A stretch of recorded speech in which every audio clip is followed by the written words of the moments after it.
And we welcome you, ladies and gentlemen, to the season finale for the Bandit Big Rig Series presented, tested, and tortured by Minimizer. It's the Biodiesel Clean Air Clash for the Crown at Elko Speedway. Hello, ladies and gentlemen. I am Adam Otwell. Joining me, as always, is Dave Wright. Dave, we are in for one heck of a night for the Bandit Big Rig Series. It's going to be a fun night tonight. We've got the biggest thing, of course, obviously, we've noticed all day is the temperature is so much lower than it was when we were here last time. The track is slick. Traction is a premium today. Yeah, and also here today, making their return to the Bandit Big Rig Series, we've got Heavy D and Diesel Dave. They are here. Last time, Heavy D, he put on one heck of a show here at Elko Speedway, and he's back here again, and he's got Diesel Dave with him. They promised to put on one heck of a show here. I think Heavy D had so much of a good time that he had to bring his buddy Diesel Dave with him. I'm glad to see them both here. I watched them in practice. Obviously, Heavy D's not a rookie anymore. And Diesel Dave, he once he got acclimated to the truck by the second practice, he was fast. Yeah, and also Diesel Dave is not the only person making his debut in the Bandit Big Rig Series. We've got several guys. We've got Tim Ashley. He's going to be driving the number 66. Driving the number 46, we actually have a brand new driver. He's also the owner of that truck. Brian Cash usually drives it, but I heard he had some work issues. I hope he's watching. We miss you, Brian. That's Luke Whitcomb. Yeah. Luke Whitmire. Whitmire. Jesus whiz. Luke Whitmire will be making his debut in the Bandit Big Rig Series, driving the number 46 for Brian Cash, and driving the number 16, Michael Caesar. That's true. Michael Caesar making his debut in the Bandit Big Rig Series, driving the number 16. Mike Ward's been driving it the last couple of races, but tonight it's going to be being driven by Michael Caesar, and we're getting a look inside Heavy D's truck. They're getting him strapped in and ready to go. And I can hardly wait to see what he's going to do this time around. Well, I see they're trying to connect his helmet microphones and speakers, and they were getting his Hans device connected up there. You know, first and foremost, people always ask, you know, these trucks look so modified, but 95% of the modifications on these trucks are all safety. You can see inside of that one, full roll cage, you know, fire suit, helmet, Hans device. They're putting up the window net. They've about got him ready to go, Adam. Yeah, and we've already got some trucks out there out on the track. Let's take a look and see who we got in this first heat race. Let's see, we've got the 46 we mentioned. It's normally driven by Brian Cash, but today it's being driven by Mr. Whitmire himself, driving that number 46. Big bad Luke. Luke Whitmire in that number 46. Can we call him Cool Hand now? I guess so. And driving the number 98, there he is, Diesel Dave in that number 98. And in row number 2, the 55 of Craig Kruckenberg, the Godfather, followed by the 16 we mentioned is being driven by Michael Caesar today. And then we have the 41 of Marshall Davis. And I watched Marshall. Marshall's getting kind of famous this year of coming sideways off the turns, and I watched him in practice today because I knew the track was going to be cool and slick. He did not disappoint. He was sideways every turn. But you know who else was applying power hard? Heavy D was. I saw him sideways off of about the first 3 laps of the first practice today. And we got our flagman Jason out on the flag stand. Ladies and gentlemen, let's give a big wave and a big round of applause to Jason. He's our flagman for today. Everybody say hello to Jason. Good job, brother.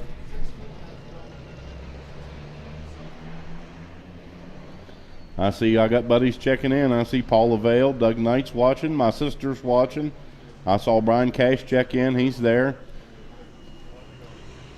I think it's funny that you and I kind of nicknamed Brian Cash Cash Money, and now we've got Luke Whitmire taken care of with Cool Hand Luke.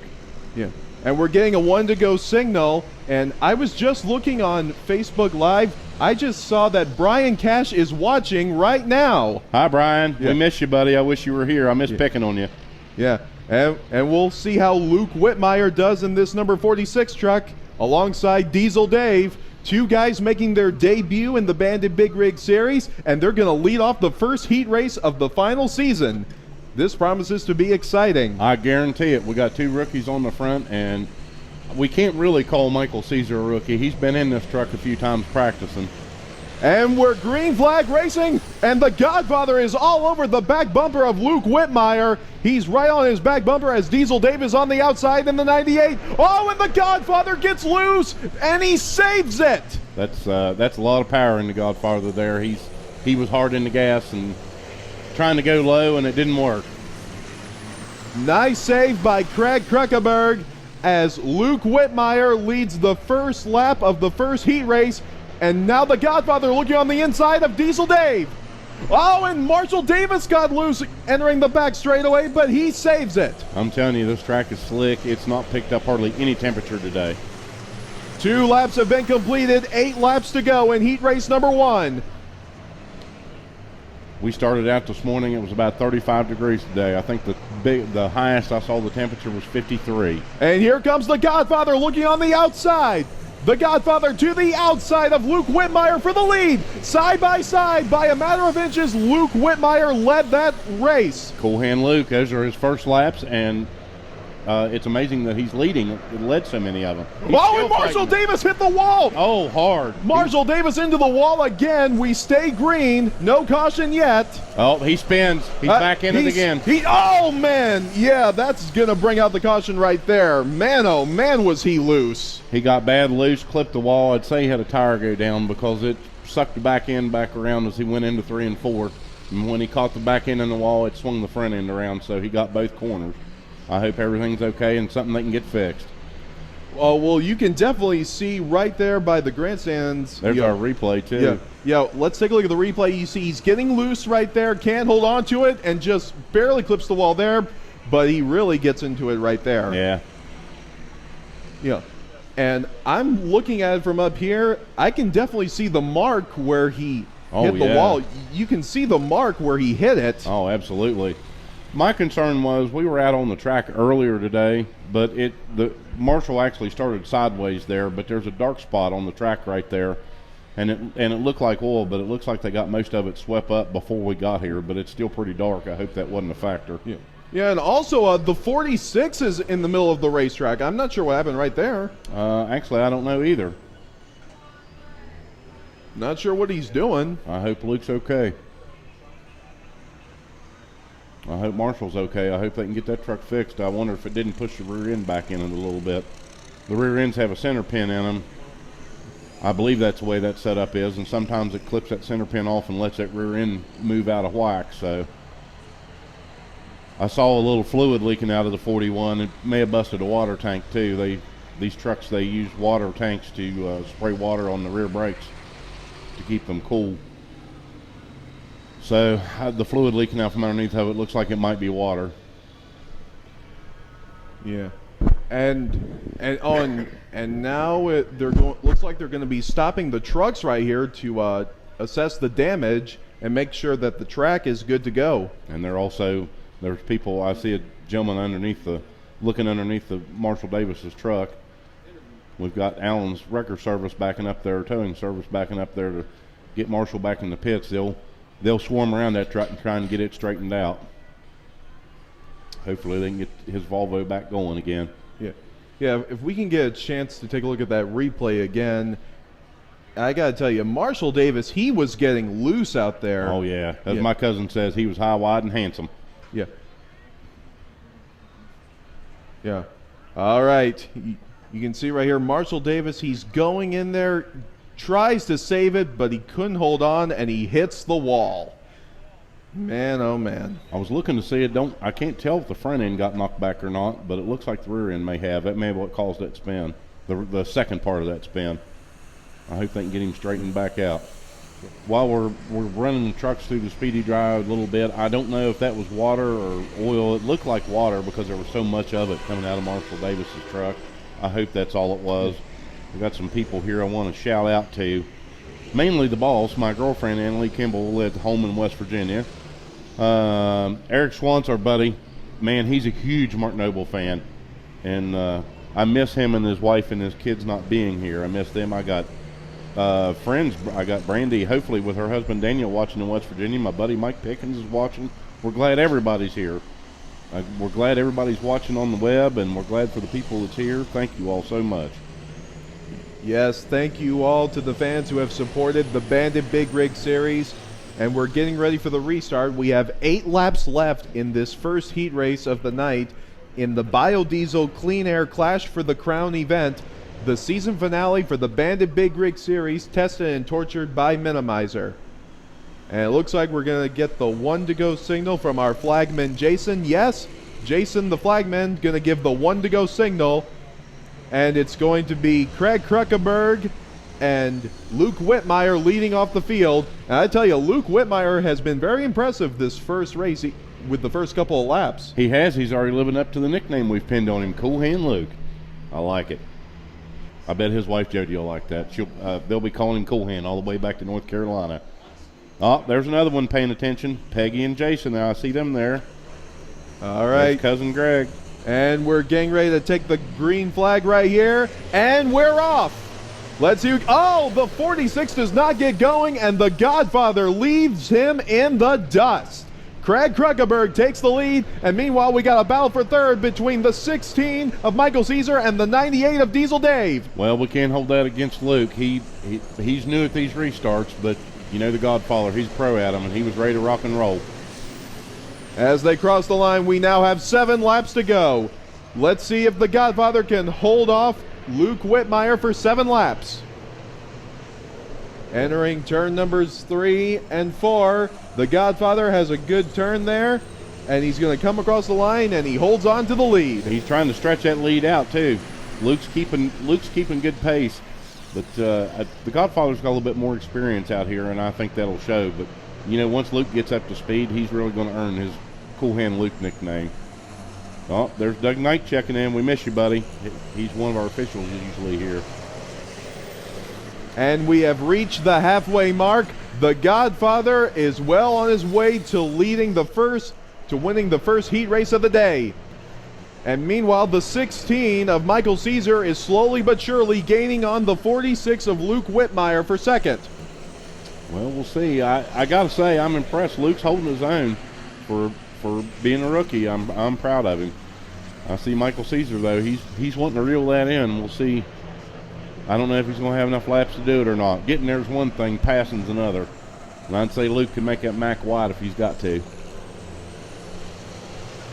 And our other rookie back there, Diesel Dave, he's doing some really good laps there. He seems to get smoother. The more experience he gets, the smoother he gets.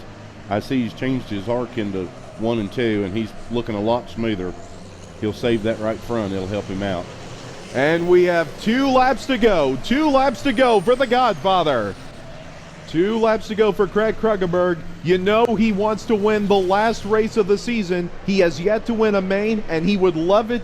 He would love to do it in his home state of Minnesota. Oh, you know he's hungry. He wants to do it in front of all his family and fans and friends that are here. And the white flag is out for Craig Kruckenberg. 1 lap to go. And we'll see if he can hold on for just 1 more lap. Here he goes into turn number 3, coming off turn number 4. The winner of the first heat race, it's going to be the Godfather, Craig Kruckenberg. He takes the checkered flag. Second place is going to go to Luke Whitmire in the 46. Third place, Michael Caesar in the 16. And rounding out the field, it's going to be the number 98 of Diesel Dave. Well, I have to say congratulations to the Godfather. He ran that in dominating fashion, but also I got to brag on one of our rookies. Cool Hand Luke did a good job. He held his spot. Michael Caesar's done good. I was proud of him. The distance didn't change much between him and Luke, but like I said, watching Diesel Dave, his entry and exit into these turns gets smoother and smoother every lap he makes. Our rookies are absorbing this very fast.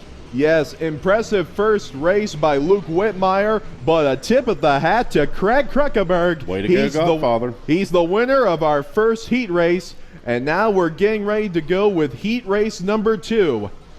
And judging by what I'm seeing right now, one driver that's going to be in this heat race is someone who was not here the last time we were here at Elko. He's coming out right now. driving the number 88, Mr. Mike Morgan. Mike Morgan making his return to the Bandit Big Rig Series, and he is ready to go. And right behind him, we have the 7 of John Lisenby, followed by the 54 of Tyler Kruckeberg. And then we have the 51, Heavy D, ladies and gentlemen. Heavy D in that number 51 machine. And also we have the number 13 of Bob Mitchell. And rounding out the field in this heat is the 63 of Cody Slowinski. I'm so glad to see Mike Morgan back. I just wonder, he's had this time off while they were working on the truck and getting it back ready for racing. I wonder if they've cranked that truck up any. I see he's got RD Trucking on the side of it. Hellbent Express. I know Patrick Bruno's going to be a happy man watching this tonight.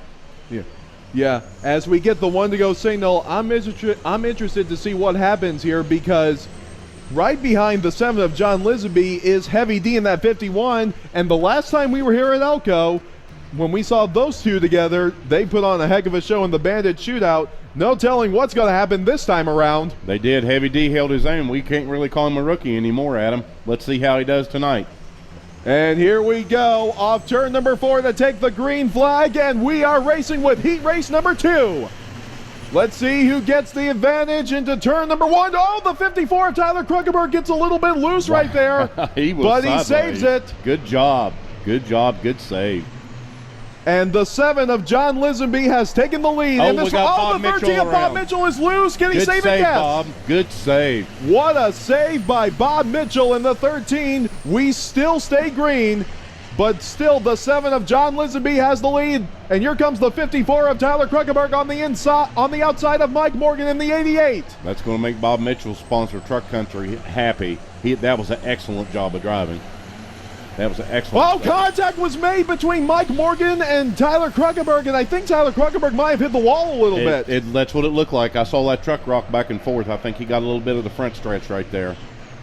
Tyler Kruckeberg continues on in that number 54 as he works on the outside of Cody Slowinski in the 63. I don't mean to make this observation, but is it too early to say these guys are out for blood already, Adam? I think it is safe to say, and here comes Tyler Kruckeberg trying to look to the inside of Cody Slowinski in the 63, but Cody Slowinski keeps him from doing it. Wow. I think Bob Mitchell may have a tire going down or an issue going on after that scrape there. He's had some trouble. He's still running a good line, but I think he's trying to baby that truck. They may have an issue they're going to have to get in the pits to fix. It looks like the rear end's kicking out on it pretty good. And we're coming to the halfway mark. John Lisenby continues to lead in the 7. And meanwhile, Mike Morgan has his hands full driving that 88. He's got the 63 of Cody Slowinski looking on the inside of him, and there's contact. There's contact there. Those guys, I don't know if this is an asphalt track, right? I keep seeing them dirt track. These guys are drifting hard. Man, oh man. Oh, and Heavy D gets loose entering turn number 3. What a save. He saved that, Adam. Holy smoke. Good job. What a save by Heavy D. Entering the back straightaway, Cody Slowinski in the 63, looking to the inside again of Mike Morgan for second place. Mike Morgan wants to get back in it, but man, Cody's right there. As they cross the start-finish line, we have 3 laps to go. 3 laps to go for John Lisenby in the 7. And Mike Morgan in the 88 has got his hands full with the 63 of Cody Slowinski and the 54 of Tyler Kruckeberg trying to make a move on him. And Tyler gets a little bit loose entering turn number 3. He's still a little bit loose. He is. These guys, like I said, these guys are out for blood. Even Bob Mitchell, even though his truck's a little bit slower after that contact, he's driving the wheels off of it. I see it kicked out sideways. And here comes the 7 of John Lisenby to take the white flag. One more lap for John Lisenby. And we know the Jupiter boys are running good today. They took the top 5 qualifying spots today. And Cody Slowinski in the 63 is going to have one more shot to get around Mike Morgan for second place. He probably has a good shot. No, Mike Morgan shuts the door. And coming to the checkered flag, it's going to be number 7, John Lisenby, winning heat race number 2. Second place is going to go to Mike Morgan in the 88. Third place, Cody Slowinski in the 63. Fourth place goes to Tyler Kruckeberg in the 54. Followed by the 51 of Heavy D and the 13 of Bob Mitchell. Man, what a race. Well, that's going to make Jonathan's wife, Susan, happy. I know she's watching, so your hubby did good. Be proud.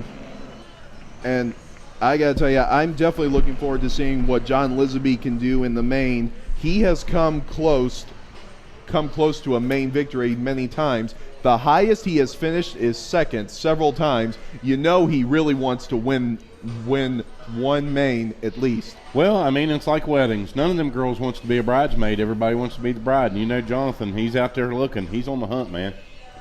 And it seems like he gets faster every race. I gotta tell you, we also saw some great racing in that heat race between Mike Morgan and the 88, doing a good job of keeping the 63 of Cody Slawinski right behind him. Mike Morgan, he really felt bad about missing the last race here at Elko, and he's glad to be a part of this one. I can hardly wait to see what he can do in the main. Well, Mike and Mac Vader, Mike's a racer, and it just makes him sick to miss a race. He has, I know he races hard, and he's out for blood just like everybody else, but Mike he is a diehard racer, and it just kills him to miss him. And I'm glad he's back. Yes, indeed. We're getting ready for heat race number 3, and look who's leading them off. It's the 74 of Mark Noble, the wheelman himself. As far as popularity in this group, it's kind of a toss-up between Mark Noble and the Godfather. Mark has been a state regional favorite, more than one state. These people love Mark Noble. Yeah. And if you don't believe me, ask Eric Schwanz. Yeah, and he's not the only Noble who was Good point. who is well known at this racetrack. His dad. Yeah, his dad was a famous name here at Elko Speedway, and Mark Noble definitely hopes to do his dad proud here today once again. Let's take a look at who we also have in this field. We have the 4 of Scott Treadway, the 3 of Alan Bowles, 27 Darren Profit.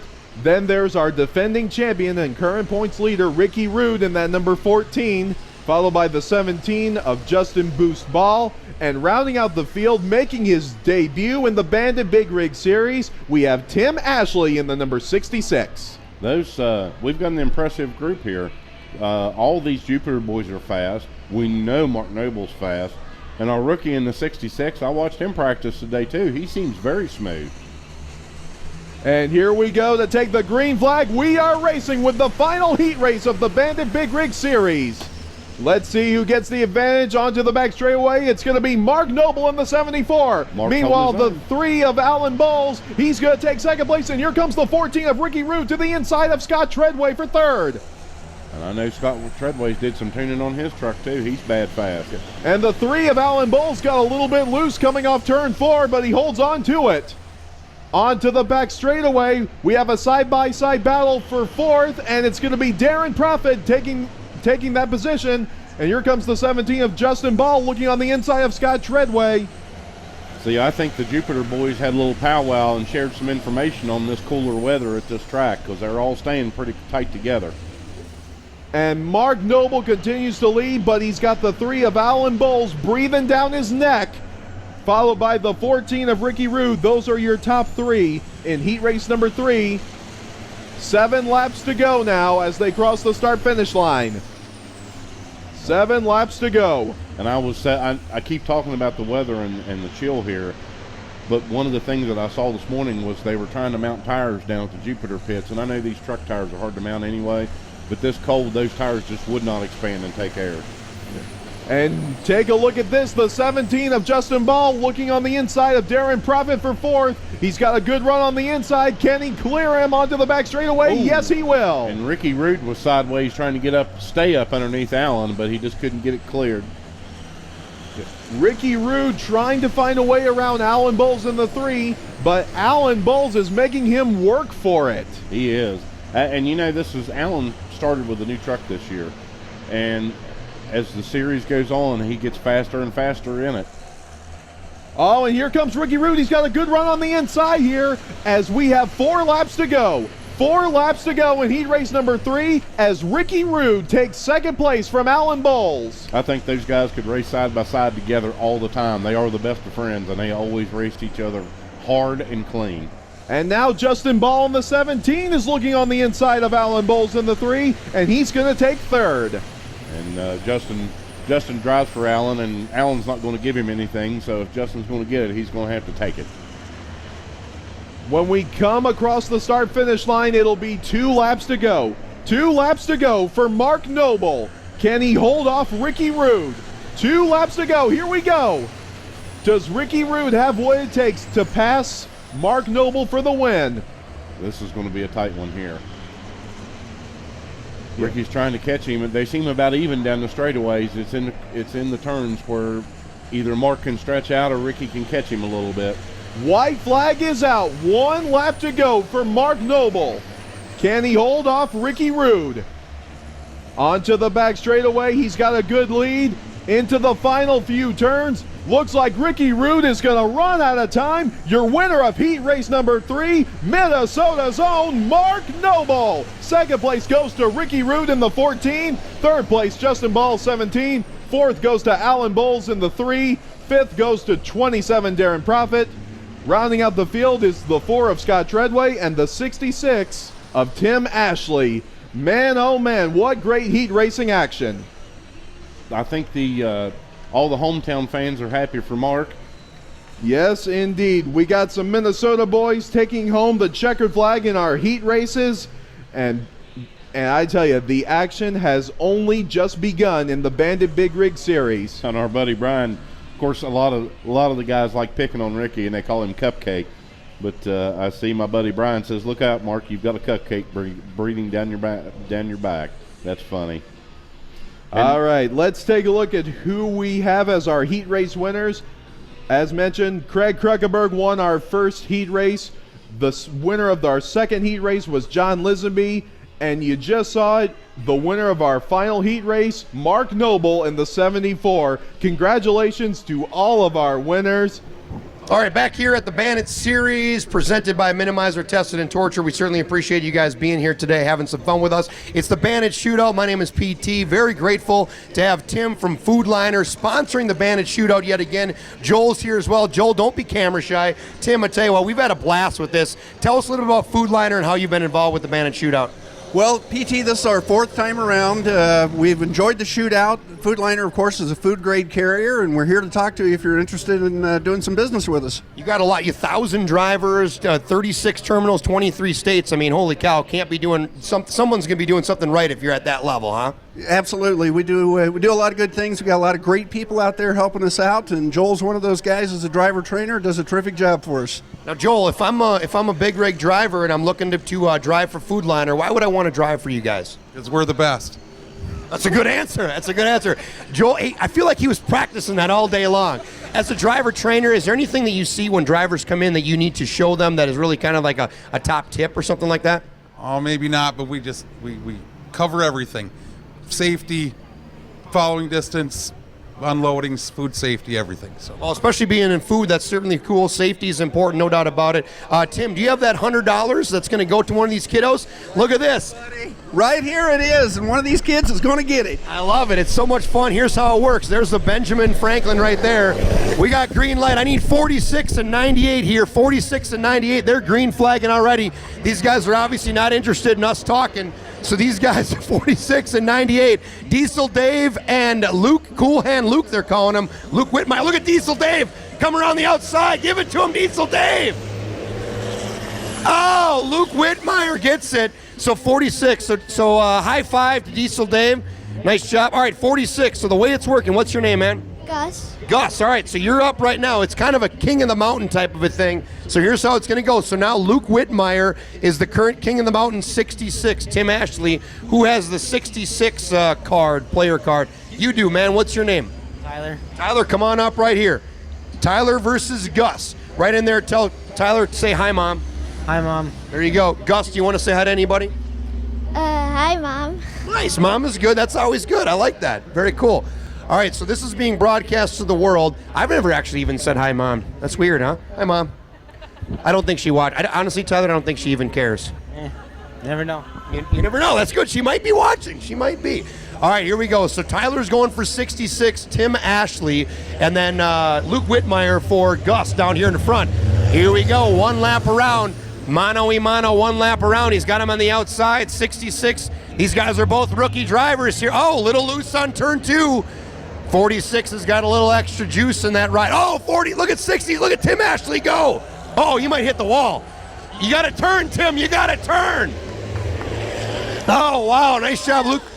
Tim Ashley, nice work, though. Hard driving there around turn 3 and 4. Glad he turned. Nice job. High five. High five. Good job. At least you got some merch, right? And you got some cool shades. Can I take those? I'll trade you. Trade you straight up. All right, next one. Oh, it's the Godfather. Who's got 55? The Godfather, come right up. We got Bugs Bunny here. What's your name? Jake. Jake? Nice to meet you, Jake. Jake is going to go for the Godfather. Nobody likes giving money to kids more than the Godfather. I got newsflash for you. The Godfather is going to try to get you this 100, and Luke Whitmore is going to try to make it happen for Gus here. One lap around. Again, one lap around. Bandit Shootout, certainly a fun part of it, and we appreciate Food Liner helping us out to make this possible. That's pretty cool. Reminder, step back from the yellow line here, guys. All right, looks like we are good to go. We're going to roll around the track here. And do we have green? We do have green. Here we go. Luke Whitmire, Cool Hand Luke versus the Godfather. Holy cow. The Godfather says, welcome to the big leagues, son. Oh, but Luke Whitmire or more is not done yet. Look at this. He might have a little juice here coming in turn 3. He says, I got it still. Godfather versus Cool Hand Luke. And the Godfather's got it. Hey, there you go. Make some noise for. Hey, Gus, loved what you brought to the table, and I'm glad Mom said hi. Right? No. Mom says hi back. I can hear. Hi. That's awesome. All right, we appreciate it. Food Liner not only trying to give kids $100, but giving them a direct path to say hi to Mom. No doubt about that. That's a good thing as well. How about 16, Michael Caesar? Michael Caesar. Here we go. Look at this guy, and he's got enough Caesar's trucking gear to represent the crew. Are you part of the pit crew? Do we allow the pit crew to be part of the Bandit Shootout? I don't know. We'll have to go to Tim and Joel on the. That's okay. Get it right up in. That's what I usually do. I mean, it's a good spot. Hey, what's your name, buddy? Hunter. What? Hector? Hunter. Oh, Hunter. All right, that's cool. Hunter. I love this Caesar's trucking, man. That's awesome. All right, best of luck. Hey, what would you do with the $100 if you got it?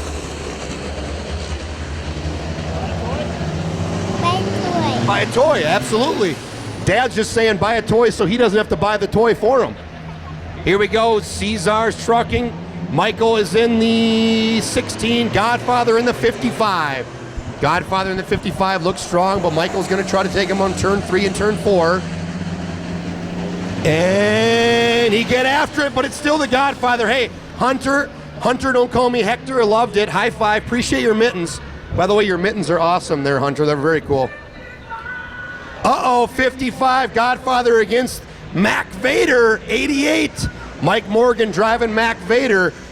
Here we go, 55 Mac Vader. What's your name again? Cameron. Cameron, all right, buddy. Now, your brother's the one that's celebrating a birthday today, right? Right? Awesome, very cool. All right, sweet. Cameron's up here hanging out. He's going to go for Mac Vader, 88 Mac Vader. Mike Morgan. Certainly a couple of crowd favorites here. Make some noise if you want 88 Mike Morgan to win. Make some noise if you want 55 the Godfather to win. Make some noise if you're looking for sunshine and heat. Okay, looks like, hey, we got, maybe this $100 can buy ourselves some warmth, some hand warmers down at the old Fleet Farm. Here we go, Mac Vader and Godfather. I tell you what, no love lost between these guys. Godfather getting strong on the outside, Mac Vader on the inside. Oh God, look at this. Oh wow, they're switching spots. Oh, he's gonna bump. Oh, he rammed him. Oh, Godfather. Oh, wall. Oh, he breaks. Oh, goodness gracious. And Mac Vader comes out, takes the checkered flag. The force is strong with that one. Oh, man. Godfather tried to ram him. Jake, was it right? Hey, man, it was a good run, but maybe next time, right? Yeah. All right, man. Very cool. I still like your Bugs Bunny hat. That's pretty awesome. If they make one in a double XL, I'll take one. And if they make one in a triple XL, that guy in the row 4 will take one. All right, Cameron, you're good to go. You're good to go. Still in, man. So we got 88 here, Mac Vader. We're going to try to clean up the track here. Bandit Shootout, thanks to our friends at Food Liner. Making it happen. Guys, $100. $100, you get to keep it if your truck is the last man standing. Last bandit standing. Do you think Mac Vader can do it? Yes. There's a lot left to go. Yes. Do you think he'll run out of gas? No. No, because he's probably got the we got biodiesel all over the place up here if we need more, right? All right, let's see who he's got. Looks like 7 is up next. I think we got 7, Listenby here, Redbeard. All right, here we go, girl. What's your first name? Isabella? Isabella. All right, and what do you think of the 7 truck? I don't know. You don't know? Okay, well, that's good. I mean, you don't have to know. You don't have to know, but you want to support it. What would you do with $100 if you won? I would save up to buy a hoverboard, and then I'd ride around with my 2 friends. Wow, that was amazingly thought out. I think there was a lot more thought put in that in terms of than the support of number 7, which is okay, no big deal. Which is ironic because you're going to need one with the other. But where are you from? Minnesota. Austin. Minnesota, Austin, Minnesota? Mm-hmm. Awesome, very cool. Thanks for coming up from Austin, Minnesota. All right, Isabella versus Cameron, right? Cameron and Isabella, here we go. We got Mac Vader, it's Mike Morgan driving Mac Vader in the 88, and it's John Listenby in the number 7. We call him Redbeard. Again, he's driving the old Alan Bowles truck, went from number 3 last year to number 7 this year. It's proved really, really strong for Listenby. And we're going green flag. Here we go, we're racing one time around, Mac Vader. Looking strong right off the bat. Let's see how much power 7 John Listenby's got on the outside. Does he have enough? We're gonna keep it strong on the outside. And it looks like it's Mike Morgan, 88, Mac Vader. Still got him. All right, Isabella, nice job. Thanks for coming up from Austin, though. Still got a cool hat there. Love that hat.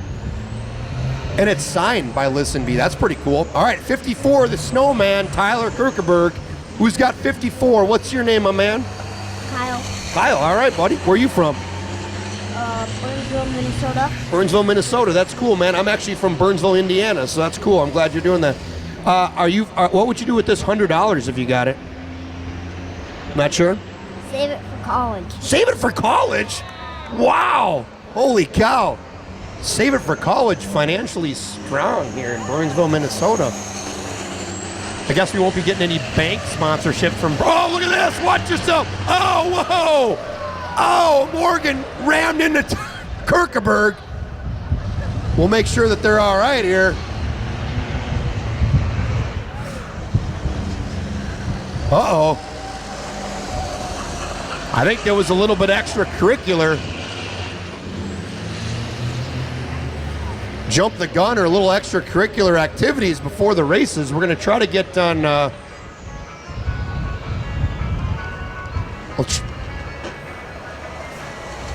Oh, wow. Looks like they're giving it to 88. Mac Vader. All right. It was a good run. It was a good run.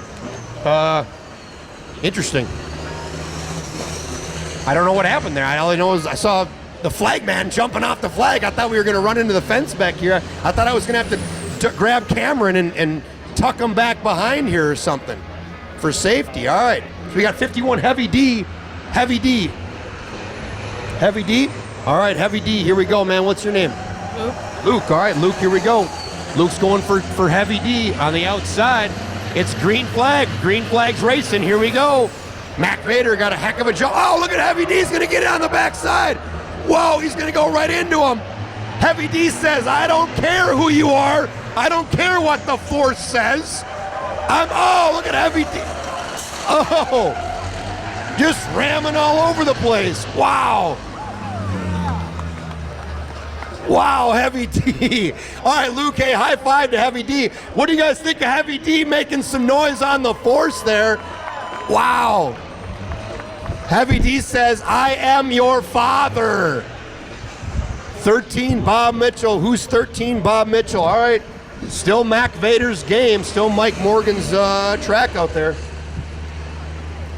He's going on the inside. He's taking the inside. Cameron, what's your name? Russell? And what would you do with $100 if you got it? I don't know. You don't know? That's cool. Well, you got a little time to think about it. Bob Mitchell, the Iceman. The Iceman 13 is trying to take the crown here away from Mac Vader as it stands right now. Not sure if there's going to be any more bumping here off the front. Oh, we're green right away. And Bob Mitchell on the outside gets a nice jump on him. Mike Morgan on the inside in the 88-13. Bob Mitchell on the outside. Whoa! Oh, he's getting a little loose. Oh, far side. Little bumping and grinding. Look at this. Here comes the Iceman. The Iceman giveth, and the Iceman taketh away. Nope, still Mike Morgan. Oh, there you go. All right, nice try, Russell. Good to see you, brother. Good to see you. All right. Mike Morgan now against the 63, Cody Slowinski. We call him Skippy. All right, what's your name? What is it? Zoe. Zoe, all right. What kind of peanut butter do you like? You like Skippy peanut butter? No, that's peanut butter. Well, that's Cody Slowinski's nickname. So you're going to go, you want Cody Slowinski, Skippy, to be your champion here. He's going up against 88, Mike Morgan. This is Zoe. Where's Zoe from? Ellendale. Ellendale, hi.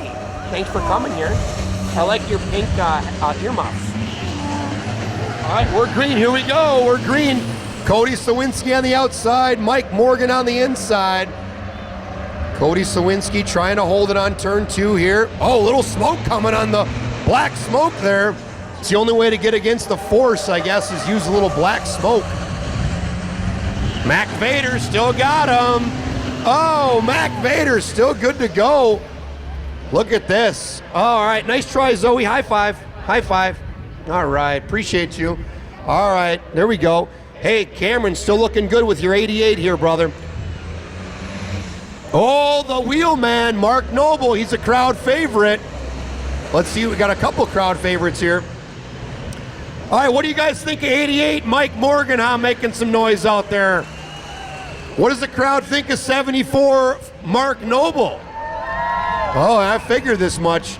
Local celebrity, Mark Noble. What's your name, buddy? Connor? Connor, what do you think of 74, the wheelman? I don't know. Yeah, me neither. Did you know that he's got over 600 wins on the short track in terms of racing? No. No? Well, you do now. He's got like 640 wins, I think, or something like that. I might be making that up, but I know it's over 600, okay? Okay. All right. So Connor versus Cameron. So Mark Noble, not a stranger to the start. Same thing with Mike Morgan, 88, no stranger to the start. Here they go! Oh, wow, Mark Noble, good start on that one. Mike Morgan gonna try to take him on the inside. Mark Noble, look at this. Oh, Mike Morgan getting sideways. Look at Mark Noble go. Look at this guy, he's a rookie. Holy cow. Tell you what, Mark Noble makes some noise. Hey, how about 88 though? Hey, Cameron, make some noise for 88. That was a heck of a run for Mike Morgan there. Wow. But Mark Noble, he may be a rookie. This might be his first year in Bandits. He's already in second place with the point leaders, and he knows his way around the short track, Connor, no doubt about that. How about 4? Who's got 4? Scott Treadway. We call him Lightning. What's your name? Mackenzie. Mackenzie, do you think Lightning's going to strike here today or what? Maybe. Maybe? Okay, I'd say that's decent levels of confidence. What would you do with $100 if you won it? I'd save it for my own truck. Save it for your own truck. Hey, she's gonna drive. Maybe Mackenzie. You want to be our first? We've had one woman driver. We'd love to have another one. Do you want to do it? Yeah. All right, we'll get you out here. How old are you? 11. 11? Well, I think we can. Let's make a new rule. I'd say 12-year-olds is when you start. Is that cool? All right, here we go, Connor and Mackenzie. Mackenzie's going for Lightning number 4. Scott Treadway in that 78 Western Star. Oh, he's right on the old bumper. Mark Noble. Scott Treadway giving a little bit of what's up to the wheelman. Mark Noble, 74. Oh, little loose on turn 4. Scott Treadway. Look at that, Mark Noble. All right, Mackenzie. Well, hey, we look to see you as a big rig driver in a couple years, okay? There you go. What's your last name? McCoy. McCoy? Oh, my goodness. That's as an announcer. What's your number? 37. Number 37, Mackenzie McCoy. There you go. She's right there. Hailing from where? From Park Rapids, Minnesota. Nice. Did you drive down here in a big rig? All right, we got number 3, Alan Bowles. Are you number 3, Alan Bowles? What's your name? Rowdy. Rowdy? That's awesome. That's an awesome name. All right, Rowdy. Rowdy Piper is going to go for 3 Alan Bowles here. Connor's going for the wheelman, 74. Let's see what we think. Who wants the new guy, Alan Bowles, number 3 to win? Make some noise. Who wants 74, the wheelman, Mark Noble, to win? Who just wants to get more hot chocolate? All right, a lot of people looking. It's kind of an equal, I thought, there. Alan Bowles on the outside. He's got that new truck 3 this year. He was doing a great job both this year and last year. 74. Mark Noble looks pretty good. It's going to come down to the last turn. Here we go. Oh, wow. Pretty close. Hey, nice job, man. Appreciate it. Now, high five. Ouch. Man, you are rowdy, man. Appreciate that. All right, 27, Darren Profit. Darren Profit, what's your name? Haley. Haley, all right, Haley, what would you do with $100 if Darren Profit goes to the end? Buy a new four-wheeler. Buy a new four-wheeler, awesome. Do you have great four-wheelers for $100? Yeah. Yeah, okay, cool. I feel like I want to come to that Toyland where that is. $100 four-wheeler. I once bought a two-wheeler for $100, but it broke because it had training wheels and it was like from my little nephew. All right, Connor, right? Connor and Haley, here we go. Connor wants 74, Haley wants 27. Darren Mo Profit. Darren Mo Profit. If you notice on the right-hand side, Darren's been sideways a couple times on the track. You see up top there, that truck has been sideways multiple times here this year. He's wondering where his left panel actually is right now.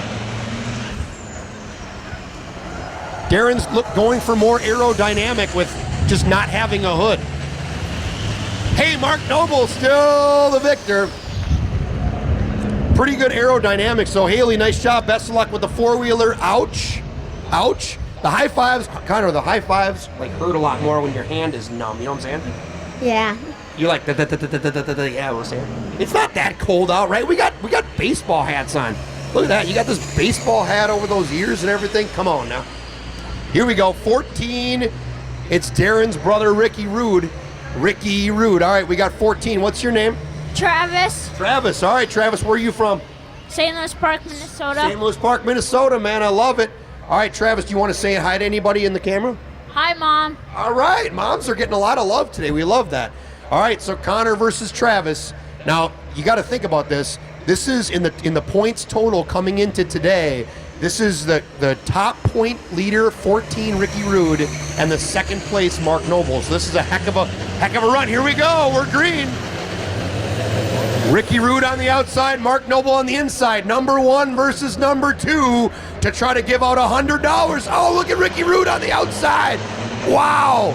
Uh-oh, here comes Mark Noble. Does he have him? Gonna be pretty close. Oh, wow, look at this. Oh, Ricky Rude, number 14. Connor, high five. It was a heck of a run, man. Wow. Oh, wow.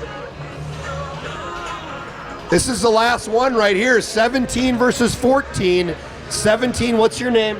Eli? Eli versus 14, Ricky Rude. Eli versus Travis for the championship right now for $100. Eli, what are you thinking with this $100? I'll buy a house. Buy a house, absolutely. I think he's either thinking about Monopoly or I don't know, maybe not sure where he lives, but that sounds awesome. Seems like great. Where do you live?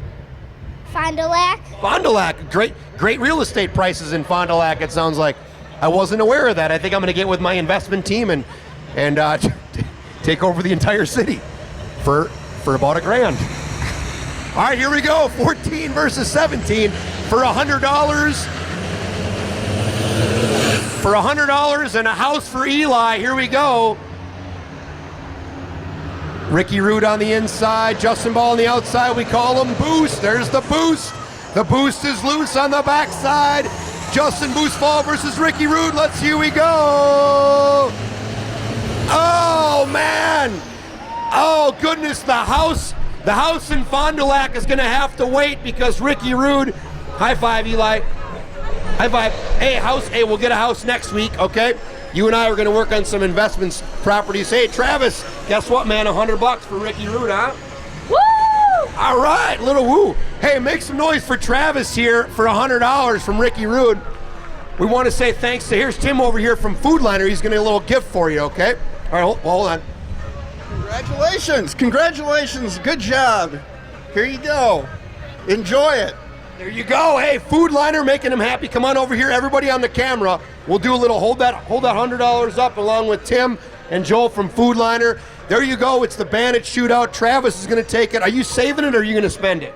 I don't know yet. He doesn't know yet. He's going to do something with it. Food Liner, Tim and Joel, make sure to see these guys if you're looking for a trucking job. They've got awesome stuff. 36 terminals in 23 states. That's pretty close right there.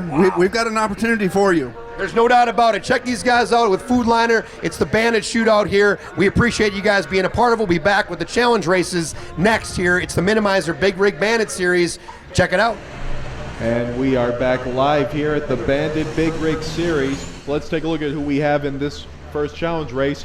We have the 54 of Tyler Kruckenberg, the 3 of Alan Bowles, and in row number 2, the 27 of Darren Profit, followed by the 98 being driven by Diesel Dave of the Diesel Brothers, everybody. Diesel Dave ready to make some noise again.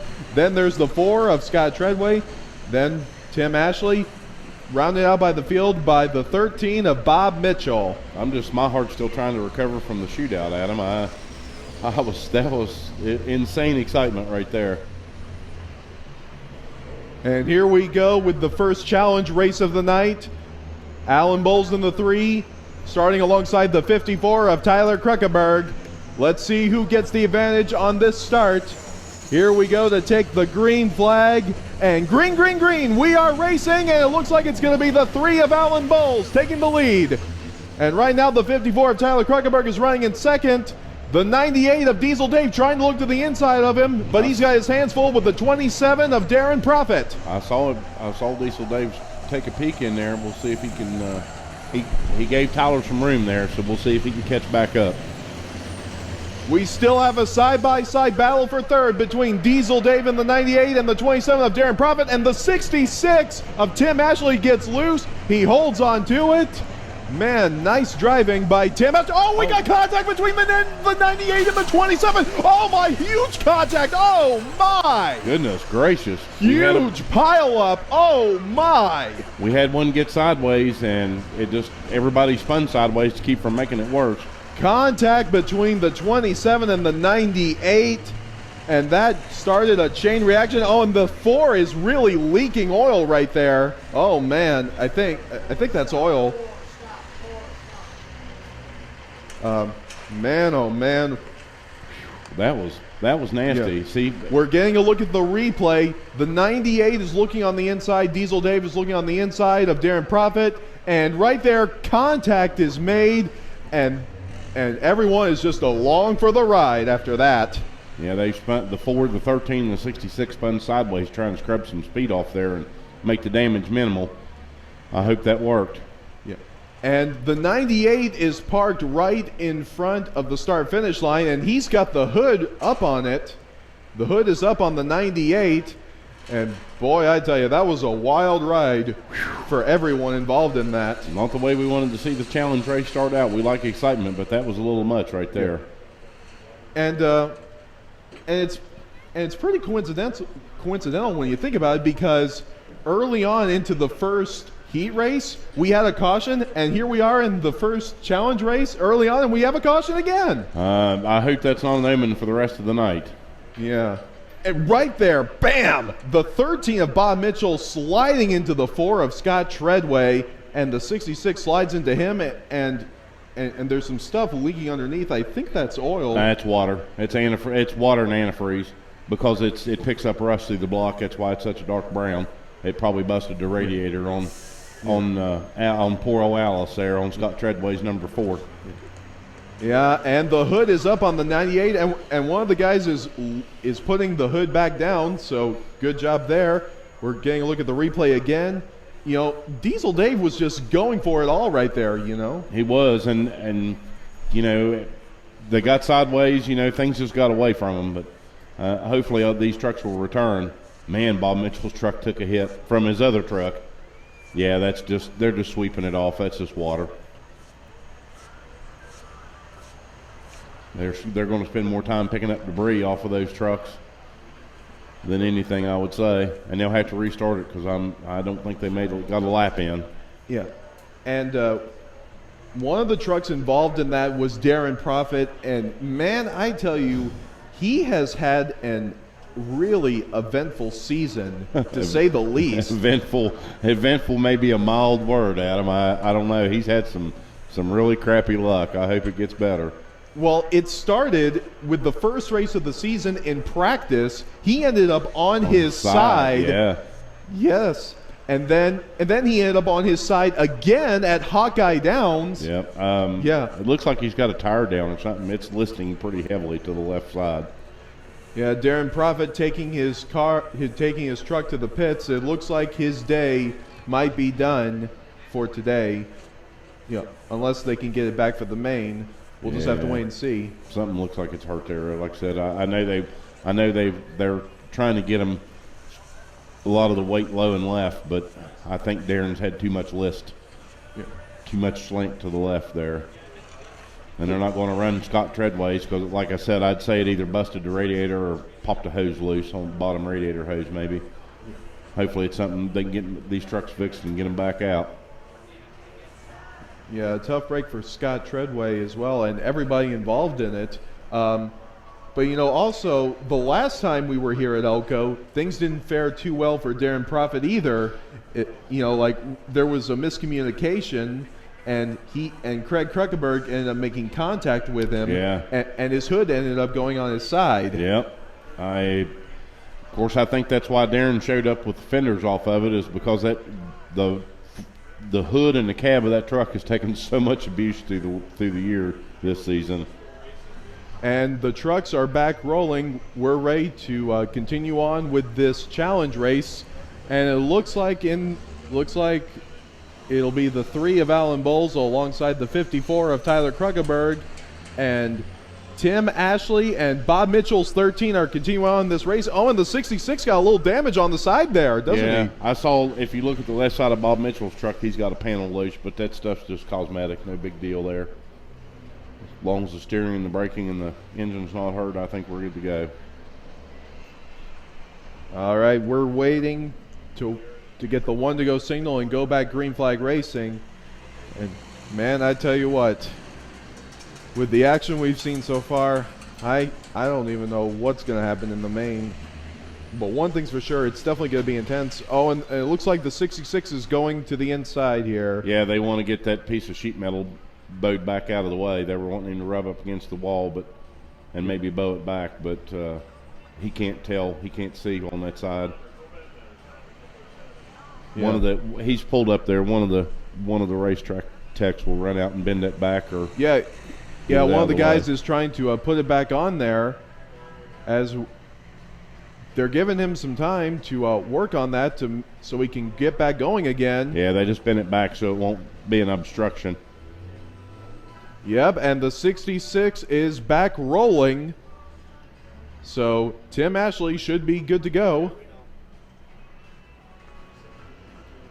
There we go. They're going to get him back out there on the track. It was just, like I said, it was just cosmetic, and they were going to let him back out, but it was flapping and going to be an obstruction. We didn't want to get a tire cut or something like that. All right. And here we go. We got the 1 to go signal here. 1 to go. And they want to run these trucks. They wanted to run them through the speedy dry and get it spread out a little bit. Speedy dry. I can't even say it. I not speak English. Speedy dry. All right. We're getting ready to take the green flag once again in the first challenge race here at Elko Speedway here today. And there's the green flag. We're racing again. And it's the 3 of Alan Bowles. Alan Bowles has the lead right this moment, but the 54 of Tyler Kruckenberg is right there on the outside of him. Tyler Kruckenberg running in second right now. Bob Mitchell in the 13 running in third, and running in fourth is the 66 of Tim Ashley. It looks like all the damage on Bob Mitchell's truck was mostly cosmetic, because he's running pretty quick time right there. Yes, that was the first lap completed. Tyler Kruckenberg trying to make some ground And the 13 of Bob Mitchell has his hands full with the 66 of Tim Ashley behind him. Oh, and Tim Ashley gets a little loose off turn 4. But that's why they want these guys to drive through that speedy drive. They want that stuff spread out. Yeah. And the 66 is running a little slow off the pace here. Looks like some of that damage might be catching up to him. Could be. Some of it could have been It could have been steering damage too, and he just didn't realize it until he got up to speed. So they're going to get him off the track and let the race continue green. Yeah, that's a tough break for Tim Ashley because he was doing a good job in that number 66. He was doing a good job. He Yes, got it sideways there a couple times and saved it, brought it right back in. I was impressed. But meanwhile, the 3 of Alan Bowles continues to lead. We now have 6 laps to go. 6 laps to go in our first challenge race of the evening. I really think. My mistake. It's 11 laps to go. 11 laps to go. Sorry. Alan, he's really got a handle on this track. He did good here last time, but I talked about earlier about these guys getting a handle on this track with the much lower track temperature and the traction, the forward bike traction being at a minimum. So looks like Alan's got a pretty good handle on this. Yeah, Alan Bowles continues to lead, and I got to give a tip of the hat to Bob Mitchell in that 13. He's doing a good job in that number 13 with that damage that he has. And Bob Mitchell goes pretty high up there, almost hits the wall there. I think he's trying to adjust his line. The truck was loose up in the middle. I think he's trying to adjust his line up high where it won't feel like the rear end was skating out from underneath over too bad. And now we have reached the halfway mark as the 3 of Alan Bowles continues to lead, with Tyler Kruckenberg running second in the 54 and Bob Mitchell in the 13 running in third. And we have a message on here from Mike Ward, the general, which he's raced in some of our Bandit races. It says David Adams, Santa Rosa Beach made it through the storm with minimal damage, but lots of our friends and family are dealing with devastating loss in Mariana, Mexico Beach, Lynn Haven, and so many other communities hit by the hurricane. So our thoughts are with you out there. Stay tough.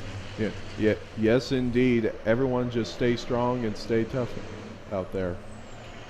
Mike lives down in that area, and we appreciate you keeping us apprised of the situation, brother. We miss you up here in Minnesota racing with us. 10 laps have been completed. 5 laps to go for Alan Bowles in the 3. Alan stretches lead out. Like I said, I think he's got a handle on this track. His truck don't seem to mind the colder track temperature. Alan's a tough customer. He adapts easily, and it's showing right now. And now we have 4 laps to go for Alan Bowles in the 3. 4 laps to go.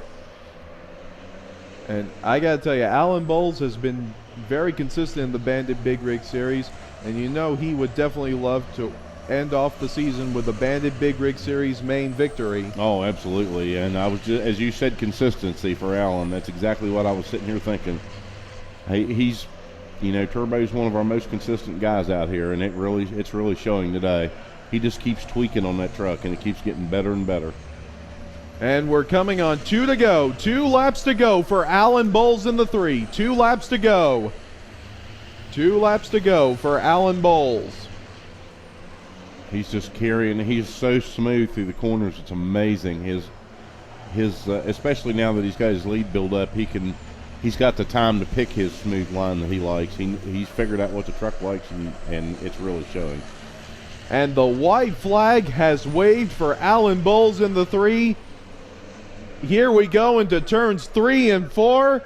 The winner of the first challenge race, it's going to go to number 3, Alan Bowles.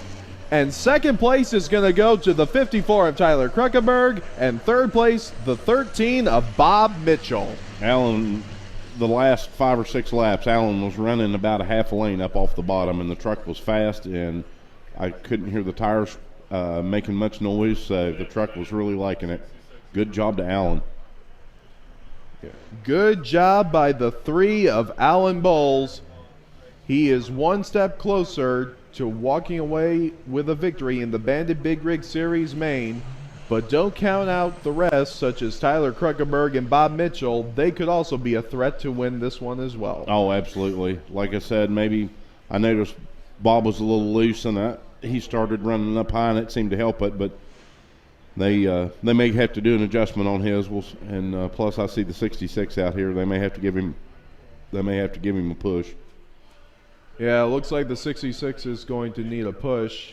Yep, he's waving. Yep. Yeah, we're definitely going to give him a push.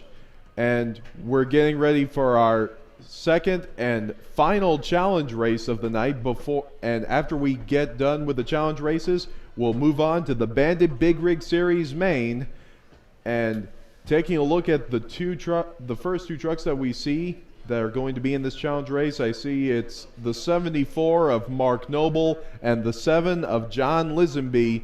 Both these guys will definitely be threats to win here in this challenge race and in the main. And we want to send, once again, a special thank you to our sponsors. Most of all, we want to thank Minimizer. Other great sponsors include DSI Performance. And, of course, we can't forget about KIK Marketing and other great sponsors such as Big and Nuts, Truck Center, Rush Truck Centers, Big and Nuts, for coming on board with us. We thank you for all your support. And most of all, we send a special thank you to our fans who have supported the Bandit Big Rig Series from day one. We thank you for all your love and support. Oh, absolutely. All right, so now we've got, look at all the smooth operators up front. Yes, let's take a look at who we have in challenge race number 2.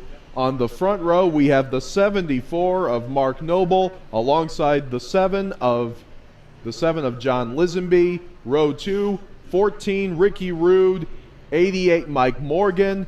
In row number 3, looks like we're going to have the 46 of Luke Whitmire and the 17 of Justin Ball. And rounding out the field, 16 Michael Caesar and the 63 of Cody Slowinski. I'm anxious to see what Ricky Rude does here from the third starting spot. One, he's on the inside. I know he wants to get up there and swipe that lead from Mark Noble.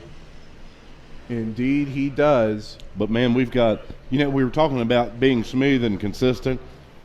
The front 4 trucks is nothing but smooth and consistent. Here we go on the start. The 74 of Mark Noble alongside the 7 of John Lisenby. What happens when they take the green flag? We're about to find out right here, right now at Elko Speedway. Oh. There was some speedy drive. They were running them back through. I thought they were going to go green, but they held them for one more lap. Yeah, I'm hearing race control. Green this time by.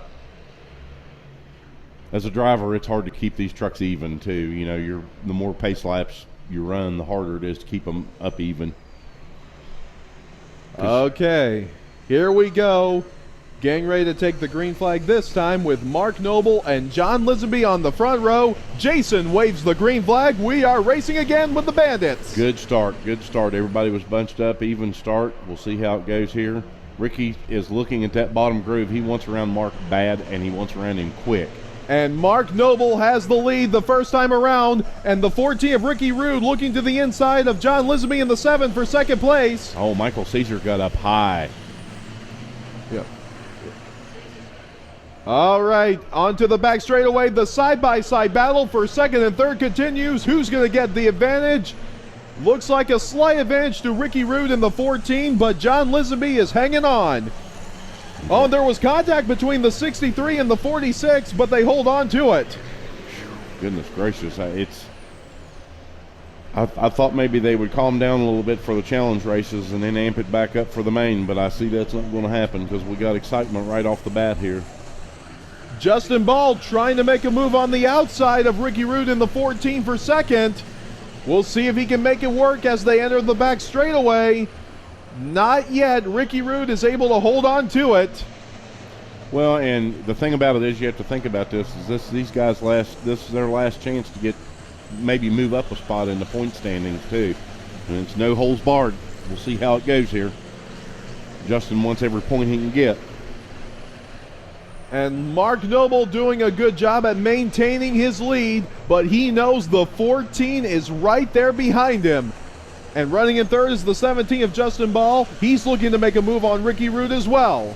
I think Ricky looks to me like he's hunting around maybe for a line that he can be a little bit faster than Mark. It seems to work entering, but exiting, Mark seems to be just a little bit faster. And in the meantime, Justin's wanting to get up there and fight it out with him. As they cross the start-finish line, 6 laps have been completed. We have 9 laps to go. As far as the front ones go, the comments on Facebook look pretty even. I see one rooting for John, rooting for John, one rooting for Mark, and one rooting for Ricky.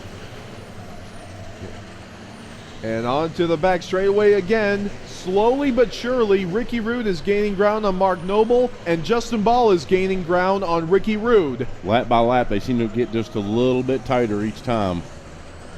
Indeed they do. Here they come to the start-finish line. We have passed the halfway mark. Mike Morgan is flying, and it's like he's trying to run a smooth line, just waiting on somebody to make a mistake that he can capitalize on. Because if anybody can do it, Mike Morgan is definitely one of the best. Oh, Ricky Rude, he's looking on the inside right here. Can't quite get to him just yet. But I guarantee you this, Ricky Rude is waiting for his absolute right moment to strike. And I definitely believe that moment is coming up soon. Ricky Rude spun the tires a little bit up off of 2, and I think it's allowing Justin to get up in there and get in that fight even more so. Justin keeps looking low. Ricky's looking high around Mark. Mark's not moving off that low line. Well, we have 5 laps to go. It'll be 4 laps to go when we cross the start-finish line right here. 4 laps to go for Mark Noble. Can he hold off Ricky Rude's 14? Justin keeps getting closer and closer to Ricky's and Ricky Rude gets a little sideways. loose on the back straightaway, and that opens up the door for Justin Ball to go to the inside for second. These trucks and drivers are so close together, you cannot make a mistake. Justin Ball has a good run on the inside. Can he clear him? Ricky just gave it just a little bit too much power up off the turn, and it spun, and it let Justin get in there. Justin Ball takes second place from Ricky Rude, and it'll be 2 laps to go. 2 laps to go for Mark Noble in the 74. I don't know if that'll give Justin enough time to get up there and battle it out, but man, he's right there. I mean, it could be there. Justin Ball doing everything he can to try to run down Mark Noble. He's going to have one more shot. White flag is out. 1 lap to go for Mark Noble if he can hold off Justin Ball 17. I saw Ricky spin coming up off of 2 that last lap and let Jonathan get just a little bit closer to him, but did let Justin pull away a little bit. Justin Ball is going to try again, but he's going to run out of time right here. It's going to be Mark Noble, 74, winning challenge race number 1. Second place is going to go to Justin Ball in the 17. Mark Noble wins challenge race number 2. Second place, Justin Ball. 14, Ricky Rude. 7, John Lisenby. 88, Mike Morgan. 63, Cody Slowinski. 16, Michael Caesar, and rounding out the field we have the 46 of Mr. Luke Whitmire. That last lap coming up off of 4, Mark Noble moved up a half a lane. That's the most I'd seen him move up that whole race, and of course it let Justin get a peek, but they were just out of time. Yep, that's going to do it for the challenge races. Congratulations to the 74 of Mark Noble. He wins again. All right, ladies and gentlemen, we've got a great field. Let's take you through the field in the Bandit Big Rig Series. Right on the front row, in the number 14 from Weaverville, North Carolina, the 14 Peterbilt, sponsored by NMF, Airworks, and Borge Warner. He's going for the championship. Ladies and gentlemen, let's hear it for Mr. Ricky Rude. Right alongside him, making his debut in the Bandit Big Rig Series from Arden, North Carolina, in the number 46 Mac, sponsored by Turf Mountain Sod, Whiskey Throttle Customs, Race Builders, Whitmire Trucking, Carolina Cat, Whitmire Motorsports, and Brian K. Cash Trucking. Let's hear it for Wheelman Luke Whitmire.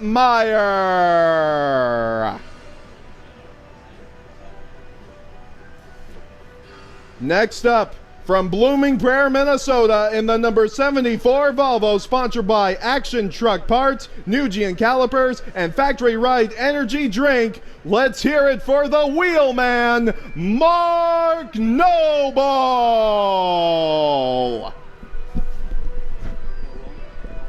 Next up, driving the 4, from Marshall, North Carolina, in the number 4 Western Star, sponsored by Fast Fuel Systems, Airworks, and NMF, let's hear it for the man they call Lightning, Scott Treadway.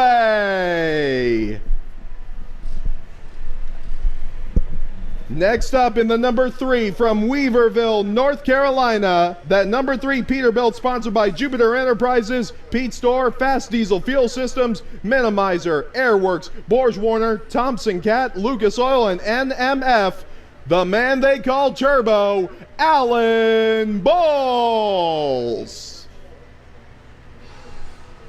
Next up, from Waupun, Wisconsin, in the number 13 Freightliner, sponsored by Dr. Diesel Service, Mitchell Motorcycle Transport, Elderon Truck Country, Big Rig Chrome Shop, Liven Foundation. He is the Iceman of the Bandit Big Rig Series. Let's hear it for number 13, Bob Mitchell. Next up, from Farmington, Utah, in the number 98, sponsored by Minnesota Soybean, Biodiesel, Kick Marketing, Big and Nuts Minimizer, Wyakin Foundation, Diesel Power Gear, and Sparks Motors. Ladies and gentlemen, Farmington, Utah's own Diesel Dave. From Weaverville, North Carolina, in the number 7 Peterbilt, sponsored by Jupiter Enterprises, Pete Store, Airworks, Borge Warner, Fast Diesel Fuel Systems, Minimizer, Cat Thompson, Truck Centers, Glider Kits, and Lucas Oil. He is the man they call Redbeard, John Lisenby. Next up, from Blooming Prairie, Minnesota, in the number 63 Peterbilt, sponsored by Minimizer, Koislewinski Trucking, Kick Marketing, and Factory Ride Energy Drink, he is the man they call Skippy, Mr. Cody Slowinski. He's making his return to the Bandit Big Rig Series from Wartrace, Tennessee, in the number 88 Mac Vader, sponsored by Windrock Truck Parts and Equipment, BMT, Steve Nash Trucking, Dex Truck Parts, Jones Brothers Performance, Truck Rods, Hellbent Express, and RD Trucking. Let's hear it for the Black Dog, Mike Morgan. Next up, from Mineral Wells, West Virginia, in the number 66 Ford Aeromax, sponsored by MTSR, he's the truck owner of OVWR Trucker and a semi-truck puller across the U.S. Let's hear it for Mr. Tim Ashley. Next up, from Budapest, Hungary, in the number 16 Volvo, sponsored by Caesars Truck Racing, Joe's Repair Services Inc., NMF, and B Visuals. Also making his debut in the Bandit Big Rig Series, Michael Caesar. Next up, in the number 54 Kenworth, sponsored by Minimizer, Cody Slowinski Trucking, Kick Marketing, Factory Ride Energy Drink, Nugian Calipers, TK Industries, Bison Coolers, Terry's Truck and Trailer Repair. He is the snowman of the Bandit Big Rig Series. From Blooming Prairie, Minnesota, Tyler Kruckeberg. Next up, from Cambridge, Ohio, in the number 17 Peterbilt 379, sponsored by Fast Diesel Fuel Systems, Bully Dog, All Balls Performance, and NMF. Let's hear it for the man they call Boost, Justin Ball. Next up, from Weaverville, North Carolina, in the number 27 Peterbilt, sponsored by Profit Paving and Sam's Gap Motorsports, he's the man they call Mo Darren Profit. Next up, in the number 55 from Blooming Prairie, Minnesota, sponsored by Minimizer and key sponsor Robin Kruckeberg. He is the Godfather, Craig Kruckeberg. Next up, in the number 51 Freightliner, sponsored by Minnesota Soybean, Biodiesel, Kick Marketing, Big and Nut, Minimizer, Wyakin Foundation, Diesel Power Gear, and Sparks Motors, Salt Lake City, Utah's own Heavy D. And last but simply not least, alongside him from Weaverville, North Carolina, in the number 41, sponsored by Big and Nuts, Minimizer, and Jupiter Enterprises, the man they call Pigpen, Marshall Davis. That is your starting lineup for the Bandit Big Rig Series. Ladies and gentlemen, if you're ready for the Bandit Big Rig Series finale, let me hear you make some noise. Come on, race fans, I need you to get louder than that. If you're ready for the season finale, let me hear you make some noise.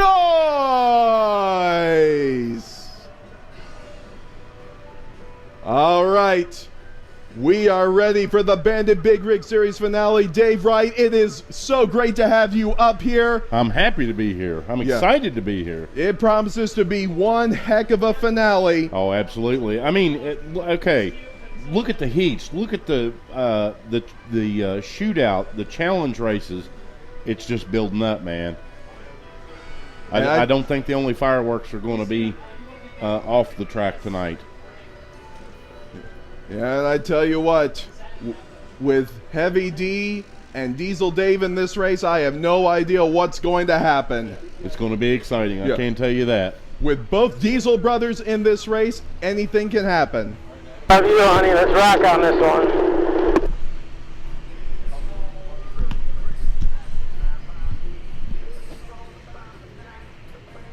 All right, now we're going to try to get a word here with Craig Kruckeberg. Here, so I'll let you know what's shit. Hey, Craig Kruckeberg, this is Adam Otwell. You got me? How you doing, buddy? Hey, Craig, everyone here at Elko Speedway's listening to you. What have you got in store for us here tonight in the main? Well, you know, it's going to be insane tonight. All right. Thank you very much, Craig, and best of luck to you. Thank you very much, Adam. All right, there you have it, ladies and gentlemen, from the Godfather. And so now we're getting ready for the 3-wide salute. This is always a great part about the Bandit Big Rig Series, the 3-wide salute. I love this. You know, this is all about the fans. It's all to show them our appreciation for them being here. Not only here in the stands, but also out on watching on our live feed. We're glad to have everybody here. We appreciate it. Without the fan support, we don't have sponsors. Without sponsors, we don't have racing. So we're glad everybody's here, the fans and the sponsors. Man, I like that big old biodiesel Ford. That's pretty cool. Yes, indeed. And I love Alan's tow truck. Yeah. That is awesome. yeah, that big old biodiesel truck leading them off. We also have a Bridgestone truck and an Allen Services tow truck with us as well. Makes for a very nice parade with all these Bandit trucks. And I tell you what, this start promises to be very exciting because on the front row we have our defending champion Ricky Rude, and he's going to be starting alongside the 46 of Luke Whitmire, his first ever Bandit Big Rig Series event competing. Man, I tell you, he's definitely going to have his hands full on this first start. Well, I mean, you know how Ricky Rude's going to start this race. He's going to be hammered down, and he's going to want to get out front. Now you got Mark Noble behind in the second row behind him, is going to try and keep him in check. But we got a lot of heavy hitters in the middle to the back of the field too. I don't know. I'm trying to put my thoughts together for how this race is going to turn out. But that's why they draw them like they draw them, because it always makes it exciting. We're just going to have to hang out and see what's going on. I'm glad to see Pigpen got his truck back in here, back in the race. He's going to be back there with Heavy D. I'm anxious to see about Heavy D working his way up through the field if he can. There are so many determining factors on this race. So we're just going to have to, I'm excited. We're going to have to wait and see what happens. All right. 2 to go. Yes, indeed. A 2 to go signal was given. And I got to tell you, if there's anyone who is more determined to win tonight, it's definitely Ricky Rude. He not only wants to walk away with another victory in his pocket, he would definitely love to walk away as the first ever back-to-back champion in the Bandit Big Rig Series. Two-timer, man. We'll have to see how this plays out. But we got people in the field that have a chance to advance their points for the year. I don't know what the gap is between Mark and Ricky. But you know Mark's happy to start up there behind Ricky because he's going to want to close that gap. You got everybody wanting to at least to pick up another spot or two if they can. So it's not going to be laid back because we got the rest of the year to see how it plays out. This is going to be, I want every spot I can get, and that's how it's been all night. Yeah, it looks like we're going to get the 1 to go signal right here. This is the moment we have all been waiting for, and we're about to see it right here, right now. And all the parade trucks are pulling through the figure 8 part of the track. The only one that's going to stay out is the Kenworth tow truck. So, and we're fixing to let these big dogs eat. Yes, indeed. And once again, we want to mention that we are glad to have Heavy D and Diesel Dave in this race. Oh, absolutely. Yeah, and I can hardly wait to see what's going to happen this time. Heavy D had quite a showing the last race here at Elko, and he's back here again, and he brought Diesel Dave with him. We're about to see what happens this time as we get ready to take the green flag, and we are off here at Elko Speedway. Off the start, it's Ricky Rude. He has the lead going onto the back straightaway in the 46. Mark Noble stayed with him. That was going to happen. Yeah, 46 trying to fall back. Oh, and so is the 98. He is really bumbled up in there. Oh, my goodness. We were 3 wide. The 98 was being beaten and banged all around. He looked like a pinball going through the middle there, but he'll get his footing, and he'll be okay. Yeah, the 98 of Diesel Dave is slow off the pace, and we're 3 wide again onto the back straightaway. Almost contact again. And the godfather of Craig Kruggenberg, 55, is loose. Craig was sideways bad. I don't know if he was trying to avoid that fray or something. Oh, huge contact. The 27's around, and the 51 of Heavy D's involved in it too. And Diesel Dave in the 98 just barely avoids the 27. Oh my! I don't know how Darren Prophet's truck is the only one that got caught up in that, because there was about 5 trucks ready to wreck right there. Whew, that was tight and exciting right there. Yeah. And once again on the first lap. You called it. You said it was going to happen. Yes. Looks like there's a little bit of damage to the 98 of Diesel Dave. But, man, I tell you, he was definitely like a human. He was definitely like a pinball out there. Oh, absolutely. He was trying to find his line and couldn't find anywhere to get in. And they just pinballed him back until he finally found an open spot back there. But, man, it's the excitement's building already. Well, I don't see too much debris out on the track, so hopefully everyone will be able to continue. No serious damage to any trucks. Not that I can tell. They're checking most number 27 there.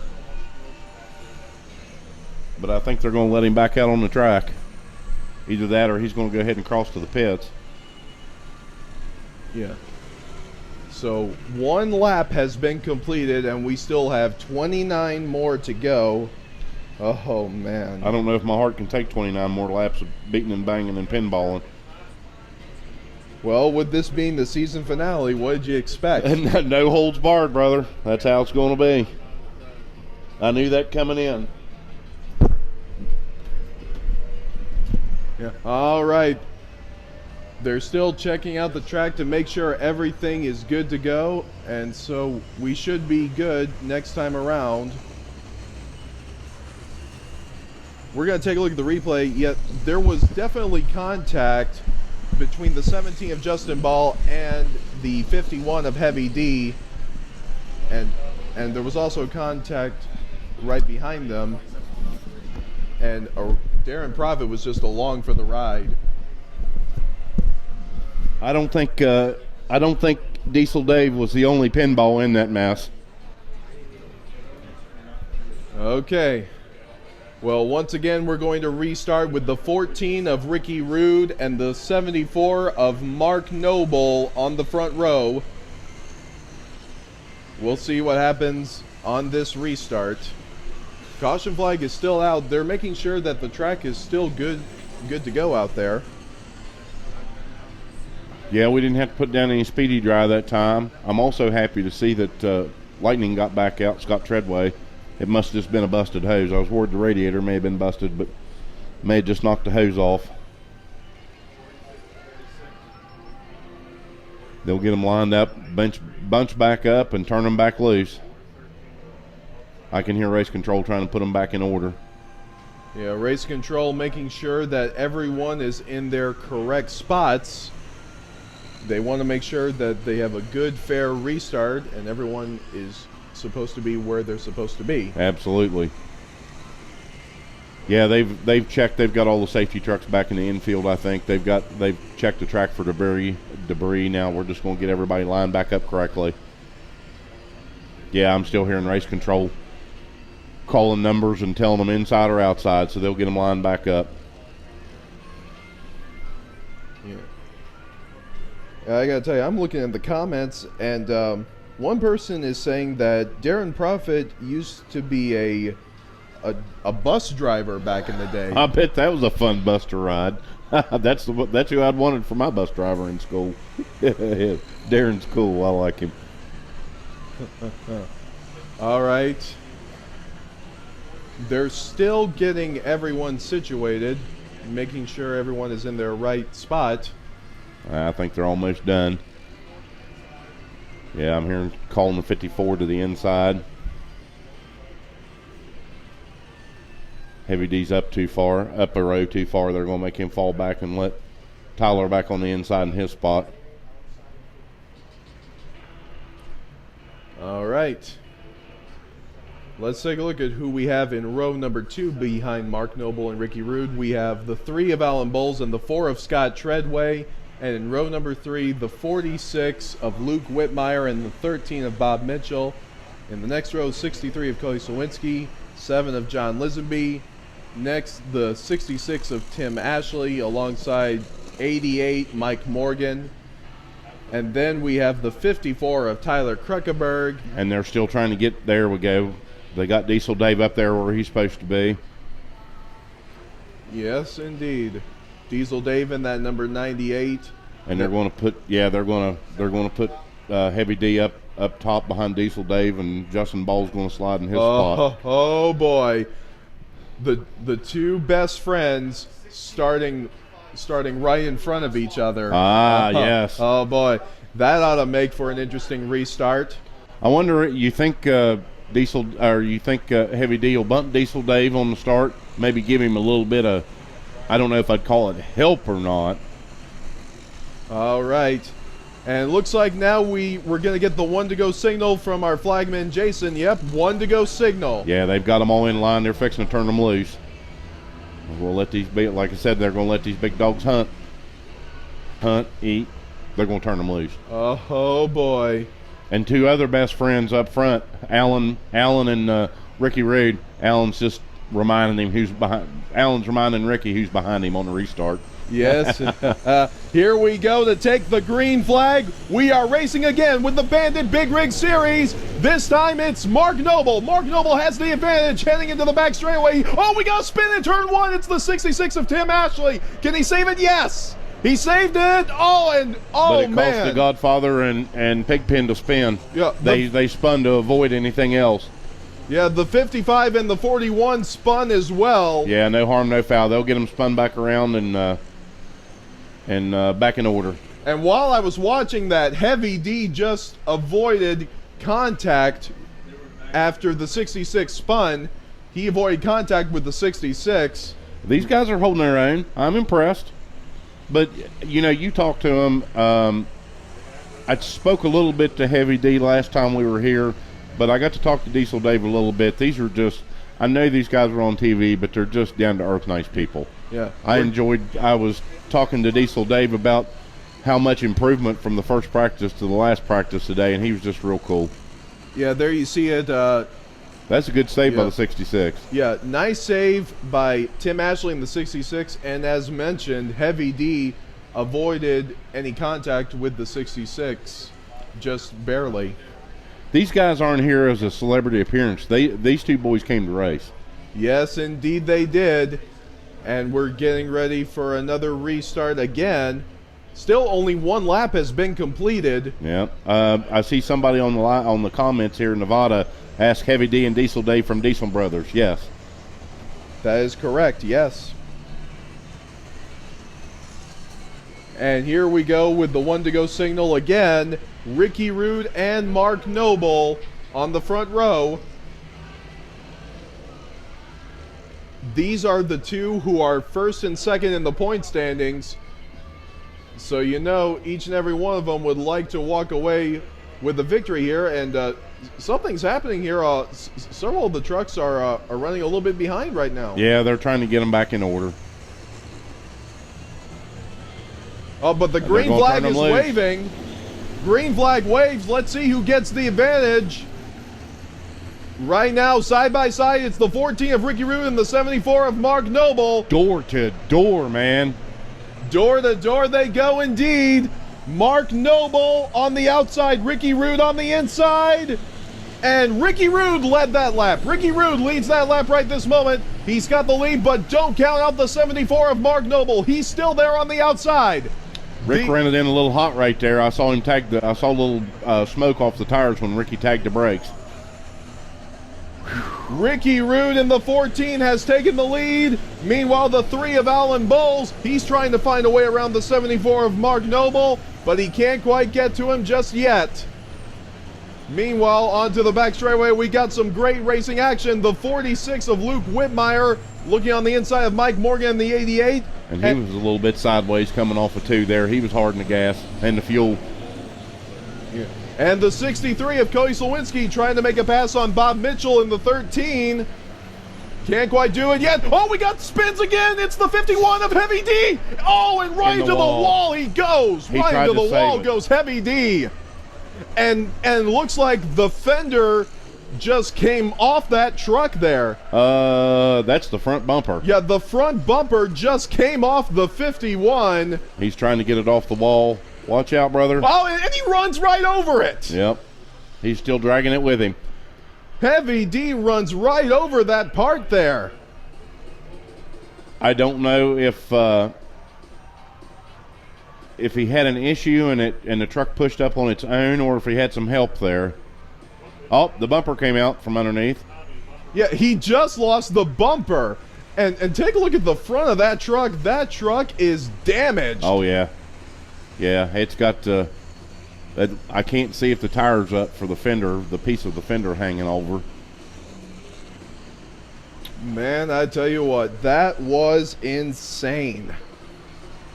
If that's part of the bumper or part of the side pod on Heavy D's truck, I don't know if that guy's going to, or those people are going to be able to drag it off just one person. That's going to be pretty heavy. Man, I tell you, it's heavy. I would definitely like to see a replay of what happened there, because Heavy D was dirt tracking it in turn number 1. He was trying to scrub off some speed and keep from hitting the wall. If he wasn't have scrubbed off speed, he'd hit the wall a lot harder. Yeah, that's the bumper they just pulled off the track right there, laid it in the infield grass. Yeah. So right now, the only Diesel brother left standing is Diesel Dave. So we'll see how he does in the next 27 laps. I hope he gets up there and makes a fight out of it. I think he will. All right. Safety crew is still out there cleaning up the mess. I think they're checking for debris. Ah, there must have been a little bit of fluid leak. Daggone. Yeah, I'll spread that floor dry. Yeah, and I tell you what, oh man, to check out the front of the 51 there. It's losing fluid too. That's water, I think. Yeah, it's definitely losing. It's definitely losing some stuff underneath there. And I tell you, that is a tough break for Heavy D in the 51. He was doing a great job. Maybe if they can pull up a replay, they can pull up the in-truck video there. He looks extremely unhappy. I don't blame him. Yeah. We're going to take a look at the replay here. Yeah, the 66 was getting loose, and so was Heavy D. Yeah. Yeah, and Heavy D just went right into that wall. Yep, it pushed up pretty bad. It looked like he was running in by himself when it got up there. It just got in hot. Yeah, and there, right there, from the front of his truck, that piece was gone. Yep. Yeah. He may have got in there too heavy and flat spotted the right front and let it push up. It just doesn't want to turn at that point once you get that tire all heated up and flat spotted. Yeah, Heavy D does not look too happy in there. He definitely wanted to finish this race. Yeah, well, like I said, they didn't come here for celebrity appearance. Them boys came to race. Yeah. Hey, ladies and gentlemen, if you love the showing from Heavy D here tonight, let's give a big round of applause to Heavy D. Come on, everybody. Come on. Yeah, Heavy D's waving at you, ladies and gentlemen. He heard you. Let's give one more round of applause to Heavy D, ladies and gentlemen. Come on.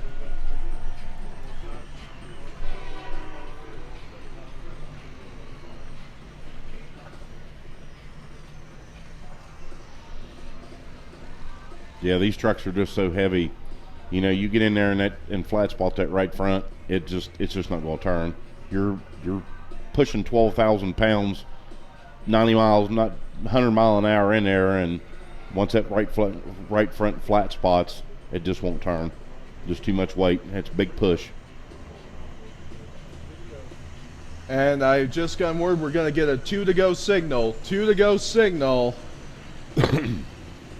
And we still have 27 laps to go. I've seen features go like this. They'll get it right. These aren't your average 5.5 foot wide stock cars either. These are 7-8 foot wide trucks, and sometimes they don't always go in the same spot. And once again, it's Ricky Rude and Mark Noble on the front row. The two guys running first and second in points. And here's the 1 to go signal.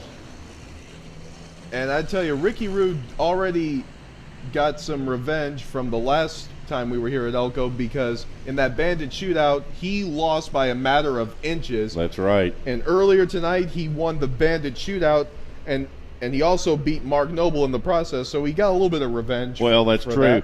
And the thing that people need to realize is the drivers don't get any extra money for the Bandit shootout. That's all for pride, and Ricky likes winning for whatever kid has him. All these drivers do. Yes, indeed. And here's the green flag. We're racing again with the Bandit Big Rig Series. Ricky Rude, he's got the lead heading into the back straightaway, but don't count out the 74 of Mark Noble. Meanwhile, behind them, we're going three wide in the back. The 7 of John Lisenby, 17 Justin Ball, and the 46 of Luke Whitmire. And they're already getting loose back there.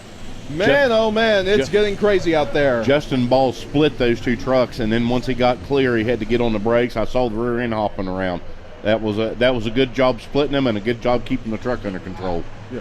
And we're almost going 3 wide again with the 16 of Michael Caesar, 54 of Tyler Kruckenberg, and the 46 of Luke Whitmire. And right there, Michael Caesar doing a good job at keeping his position. Absolutely. But the 46 is still on the inside of the 54. Cool Hand Luke's holding his own. Oh, he was sideways. He was hard in the fuel. Luke gets a little loose right there, but he's still there on the inside of him. As long as he keeps that nose up in there. Oh, there's contact again! Contact again between they're hooked. Oh, they're hooked! Bumpers are hooked. And the 46 goes in the grass and he's spinning! They're spinning! Whoa! Now they're loose. That was like a chain race. Those two were chained together. Oh, my! The bumpers got hooked and they could not get apart. I think they realized what had happened and had tried to get apart, but they just couldn't do it. And now we've got enough dirt on the track in turn one there. I think we could plant potatoes. All right, let's take a look at the replay. Yeah, you can see the 46 definitely got hooked with the 54. Yeah. They're definitely hooked together, and both of them were just along for the ride. Yeah, they just couldn't get loose. They both tried. I saw them trying to get it loose, and it just, before they spun, it just wouldn't come loose. Well, I'll tell you, this has been quite the eventful debut for the 46 of Luke Whitmire. That's true. Yeah. But, other than the bumper maybe bent a little bit, I don't really see any damage to Luke's truck. Yeah. I think he'll be all right. Yeah. He did a good job trying to keep a hold of it. Yeah, and I'm sure Brian Cash is watching somewhere, probably from his home in North Carolina. I wonder what Brian Cash is thinking of Luke's performance here tonight. Somebody run over to Brian's house and restart his heart. Wow. Yep, they got to get all that dirt down off the apron in one. So now we have 5 laps completed, 25 more to go. I don't know if we can take all this excitement every lap. And so far we've been running it every lap, every other lap. What, 3 cautions, 5 laps? Okay. And so far up front, it's been the Ricky Rude and Mark Noble show. Yeah, but here's something I want to point out. Look how far back Justin Ball started, and look where he's at now. Justin Ball is now in row number 4. He started back like 2 or 3 rows, and he's gaining. It's like he picks up a position or 2 before the caution comes out. I think I saw him gain 2 spots there. Well, you saw it because that's when he split the 46, and I can't remember who else it was. But, he picked up 2 spots right there. He split them trucks. But because that's when I said he got them split, and once he got them cleared, he was hard on the brakes because I saw the rear end hopping. That was good control under his part. All right, the 1 to go signal given again. Brian Cash just texted in. He says, "I'm here. Hold it to the wood, son." He's behind his truck owner. Good job, brother. Yeah, that was from Brian Cash. He's still pulling for Luke. Oh, absolutely. And here we go, getting ready to take the green flag. Green flag getting ready to wave as Ricky Rude and Mark Noble lead them off again. We're racing again at Elko. There we go. Ricky was paying a little bit more attention there. He got a little bit better start on Mark. Indeed he does. Ricky Rude has the lead, but Mark Noble is right there. Mac Vader's wanting to get up in there and get a piece of it too. Yeah. And we have a battle for third between the 63 of Cody Slawinski and the 3 of Alan Bowles. That is a battle for third, and we're going 3 wide again. Wow. With the 4 of Scott Treadway, 17 Justin Ball, and the 7 of John Lisenby. Justin thought splitting 2 trucks the first time must have worked. Let's try her again, and now he's breathing on Mike Morgan. Yes, indeed. Justin Ball doing everything he can to try to work his way up through the field, and he's doing a good job. He's almost into the top 5. Oh, Cody Slawinski was sideways off the exit of 2. Man, these guys are hard in it. Oh, we're going 3 wide again, and look at Justin Ball go! Justin Ball is making those 3 wide battles work for him. It's like the lyrics in the Charlie Daniels song "Stroker Ace." Man, that fool could drive. Truer words have never been spoken from good old Dave Wright. Justin Ball has worked his way into the top 5. Meanwhile, the 7 of John Lisenby looking on the inside of the 63 of Cody Slawinski. Can he make the pass? No, not yet. Wow, this is just. I don't mean to get quiet. It's just the action is so intense. It's hard to pay attention and talk about it, or focus on it and talk about it too. And I see Cody and John's fighting it out here too. Man. And John Lisenby gets the advantage over the 63. Justin's wanting to get up there and battle it out with Mike Morgan. You can see it. Justin's driving it hard. Yeah, and the 63 really high up on the racetrack. Oh, and we almost had contact between him and the 13. I wonder if there's a problem with him. Oh, and there's contact again. Yeah, something must be wrong on that 63 because he's starting to drop it. Oh, and the 13 is loose. Whoa, hold on, Bob Mitchell. Saved it. Good job, Bob Mitchell. Wow. Nice save by Bob Mitchell in the 13. We still stay green. Yeah. And look at Tyler. Tyler was sideways. Jeez whiz. It's everywhere I look, somebody's sideways on the track.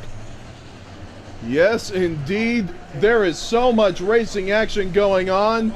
Everyone is fighting for a position. But meanwhile, while that's going on, the 14 of Ricky Rude continues to lead with Mark Noble running in second. Yeah. And the 4 of Scott Treadway got a little bit loose. You and I saw that at the same time. Yeah. And we're coming to the halfway mark. We're almost to the halfway mark right here. As Ricky Rude continues to lead, there he goes past the 46 of Luke Whitmire. And they're going to be coming up on a lot of traffic, so that could play to Mark Noble's advantage. We'll just have to wait and see. Well, and Mark. We got 16. The 16 got loose off turn numbers 3 and 4. How everybody got through that, I will never know. They threw a caution, but yeah, a caution flag is thrown, but oh my, is it getting intense. Race control just come over and told the 17 to report to the infield. He's leaking something. The 17 is leaking something. Something is leaking on the 17. I can't tell what it is. It's probably water. Yeah.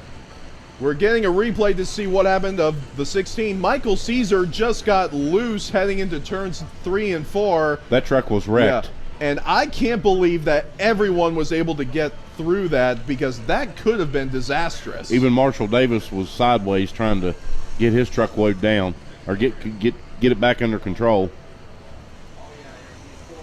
Yeah, it's Justin's leaking water. He may have had contact and busted the tank, but they won't let him continue to run like that, losing water out on the track.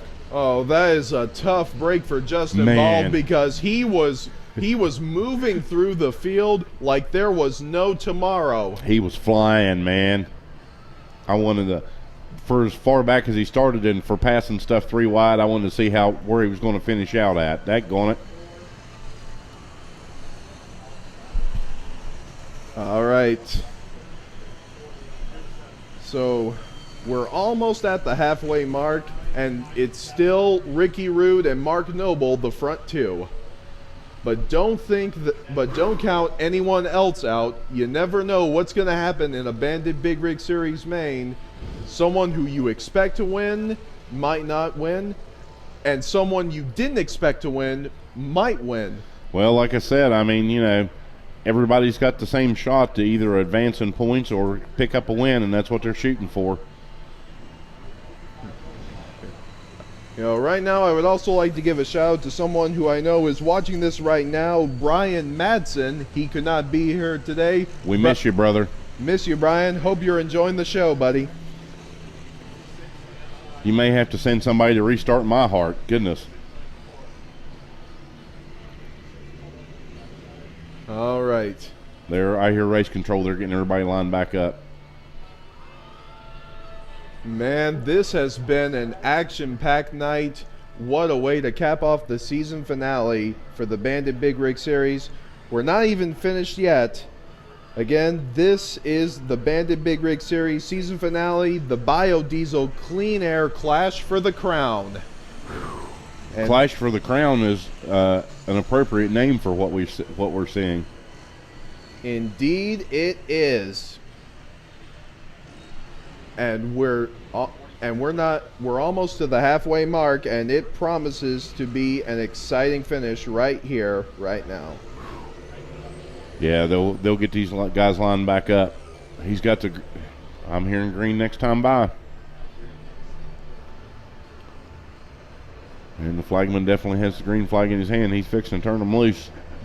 The flagman, Jason, waiting to wave the green flag once again.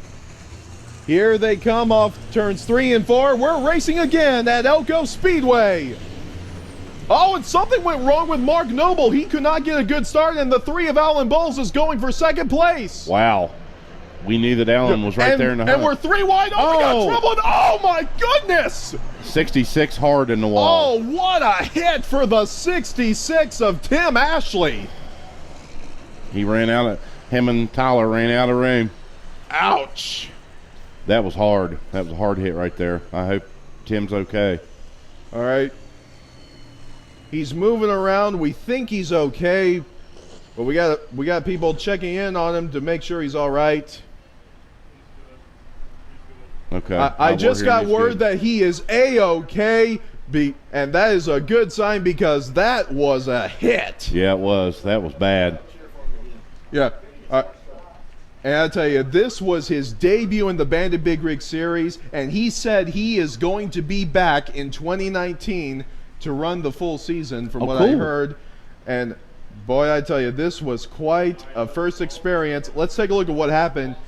3 wide. Yeah, they were going 3 wide, and Tyler Kronkenberg got a little loose. Everybody checked up. And he just had nowhere to go but right to the wall. Yep.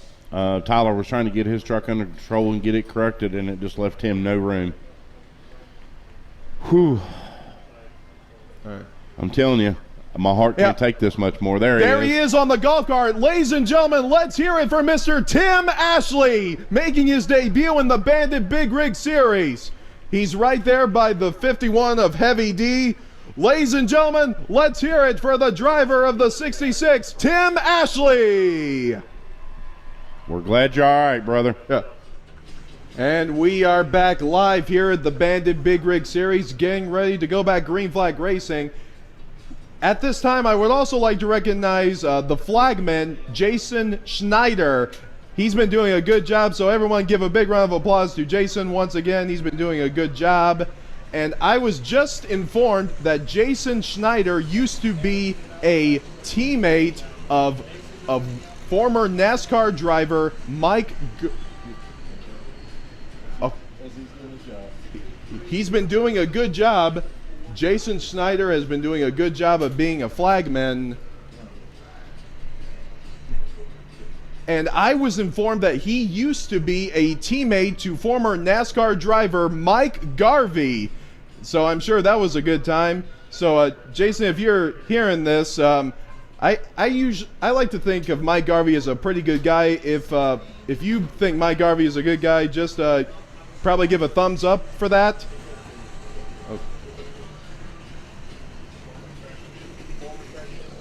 Former Mike Garvey of. All right, we're getting ready to go back green flag racing. Yeah. And Jason Schneider is a former track champion. So Jason Schneider definitely knows how to race. And he's been doing a good job here at Elko Speedway. So we thank Jason Schneider for what he's done here tonight.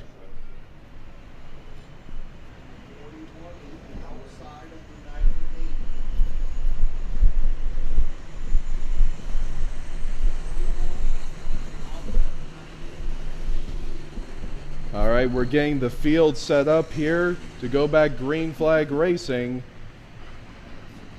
Ricky Rude in the 14 has been doing a good job at staying in the lead ahead of Mark Noble in the 74, but don't count out Mark Noble just yet or anyone else right behind him. They've got a shot to win here. Absolutely. Restarts are a potential disaster waiting to happen. Now we know the 2 guys on the front row are going to restart good.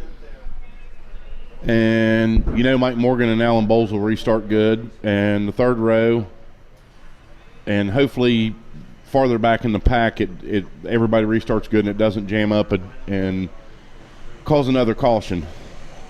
The racing, I realize the cautions are exciting, but I like to see them race and beat and battle and race it out. I'd rather see that than any of the cautions. All right, we've got a 1 to go signal from Jason. We're ready to restart with the second half of the Bandit Big Rig Series main.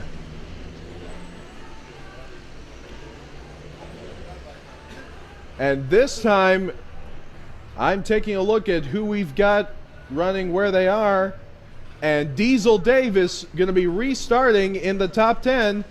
We'll see what happens on this restart. He's held his own very well. Here we go to take the green flag. Ricky Rude and Mark Noble side by side into turn number 1. Mark got a little bit of advantage there, but it's hard on the outside here. And we're 3 wide into turn number 1 again with the 46 of Luke Whitmire, 17 Justin Ball, and the 54 of Tyler Kruckenberg. Justin Ball's continuing his passing ways. Oh, and there's contact between Mark Noble and Ricky Rude up front. They are battling it out for the lead. I think Mark Noble's trying to pinch Ricky down, and Ricky's not going to have it. Yeah. These two are giving it their all in the Bandit Big Rig Series finale here tonight. Holding your competitor down as low as you can make him go is a regular part of racing, but fighting back from it is also part of it, and an exciting part of it too. Yeah. Oh, and Ricky Rude gets a little loose on the back straightaway. That opens up the door for Mike Morgan to gain some ground, and also the Godfather has worked his way into the top 5. He's currently running 5th. I think Ricky got a little sideways after contact from him and Mark. I think he let Mark know that he wasn't happy about being pinched down low. Onto the back straightaway. Running in 4th is the 3 of Alan Bowles, and he's almost to the back bumper of Mike Morgan. He is giving it his all right here, right now. And also Diesel Dave in that 98, he's got his hands full with the 17 of Justin Ball and the 16 of Michael Caesar right behind him. And here comes the 17 of Justin Ball trying to clear the 16. Can't quite do it just yet. Well, and if he could get free to fight up there with Diesel Dave, I think Justin would be all right. But Michael keeps kind of shutting that opportunity down. Now he's up there. And Justin Ball making a move on the inside of Diesel Dave. He makes the pass, and here comes the 54 of Tyler Kruckenberg on the inside of him as well. Tyler Kruckenberg looking on the inside of Diesel Dave in that 98. Craig called the front part of the pack correctly. They're spread out, and they're trying to get up and race for each other for position. The real scrap is farther in the back of the pack. And right now it's the wheelman Mark Noble looking to finally get his Bandit Big Rig Series main in the books. You know he would love to do it here at Elko Speedway, where he has had much success, and to do it in the Bandit Series finale nonetheless. Absolutely. He's what you call a legend in these here parts. Yes, indeed. And Ricky Rude in the 14 almost to his back bumper. But don't count him out just yet. This is still anybody's race. Absolutely. Justin may be one of the fastest trucks on the track right now, but he's so far back. We'll see how he... Diesel Dave in the 98, he's got his hands full with the 13 of Bob Mitchell on the outside of him. Bob Mitchell trying to make a pass on him, but Diesel Dave is making him work for it into turn number 1. And Bob Mitchell makes a pass on Diesel Dave's 98. Diesel Dave is not acting like any rookie I've ever seen. Just a couple of practices and a few heat races, and he's got his line down where he likes it.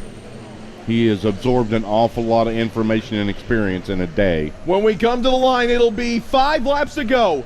5 laps to go for Mark Noble. He is 5 laps away from victory at Elko Speedway. Can he hold on for 5 more laps?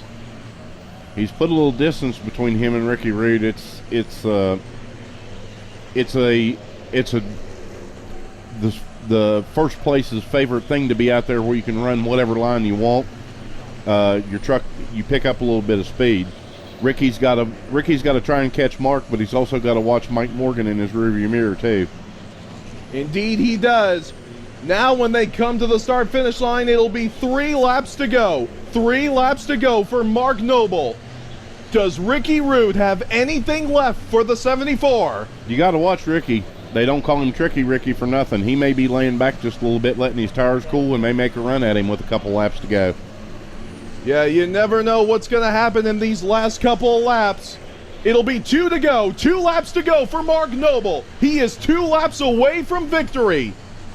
He is so close to victory he can taste it, but Ricky Rude wants to deny him of that.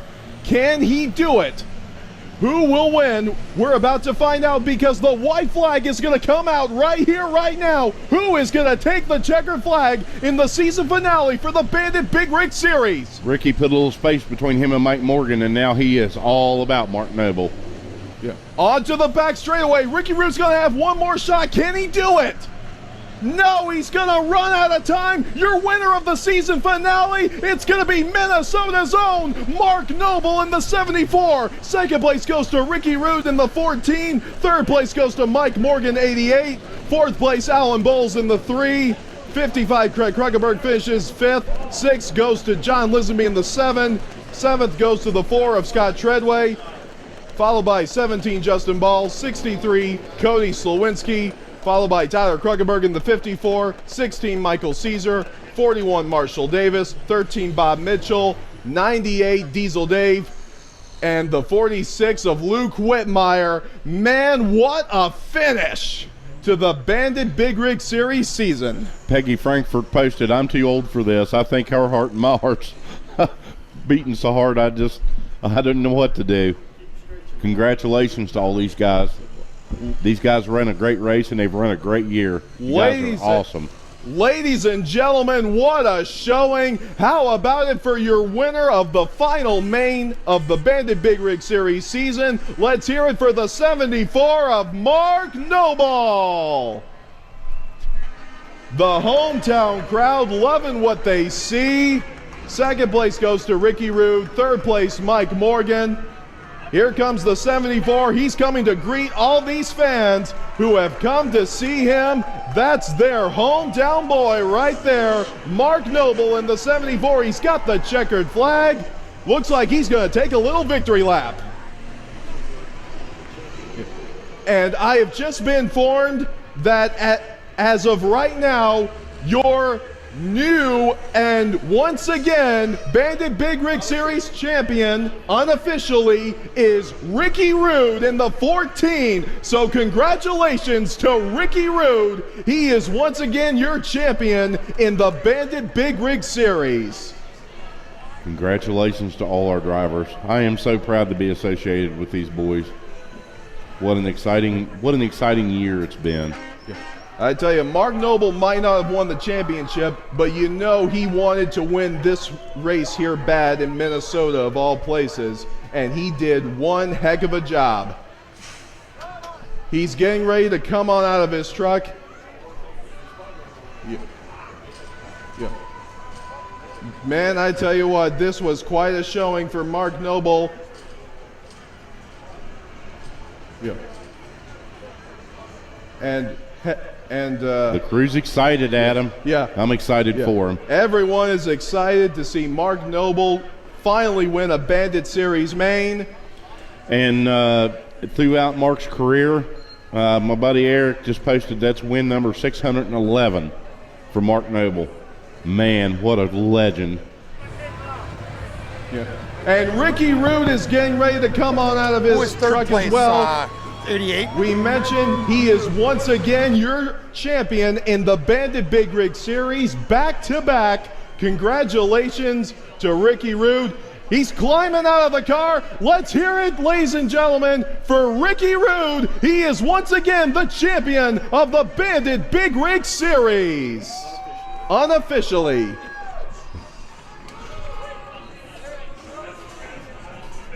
Yeah, Ricky has to pass post-race tech, but Ricky has no problem doing that. And Ricky Rude is going over to congratulate Mark Noble in the 74. Yeah. There he is. That's sportsmanship right there. Ricky Rude shaking the hand of Mark Noble. Both guys did a tremendous job. There's Mike Morgan in there. Great job by Mike Morgan coming back after missing the last race at Elko. Great job. Hey, ladies and gentlemen, how about it for Mike Morgan in the 88, ladies and gentlemen? And there's a hug once again to Ricky Rude. Let's send it on down to PT, ladies and gentlemen.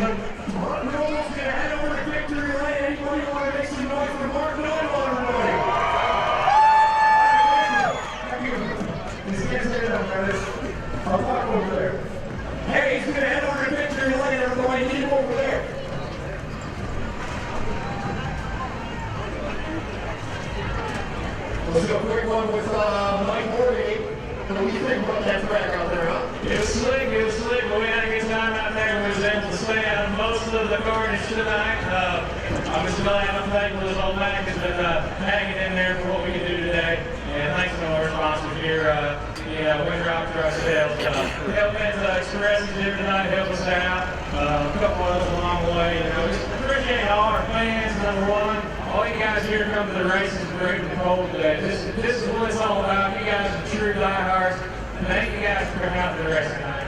I love that. Mike Morgan, 88, Matt Bader, and the force was strong with him today, avoiding those wrecks. Ricky Rude, man, tell you what, it was a battle out there today, huh? It was a hardcore after the start. I mean, how did we Martin, he got me up the last, and I ran it down. The championship for all after. Appreciate all you guys coming out here, appreciate coming out. Appreciate you doing what takes care of us. Safe this weekend, and all year we've traveled all over. We've met a lot of friends, had a big crowd here. We're going to come back next year, I'm sure, again. But, I done what I could when I was in, but you told me, Mom, you better have to get to it. It's all good, man. I tell you what, you and Mark, that battle that we got before, that was pretty cool, huh? Yeah, Mark, he's a veteran. He's not behind that. After 75 restarts, and the guys will figure it out. He got me, and I congratulations. This is his home turn. He deserves to win, and he's here to help this year, and he's a remarkable person. No doubt about it. Ricky Rude, second place tonight, but your overall unofficial points champion. Congratulations, my man. Very cool. I like to appreciate him out. The score all is in there.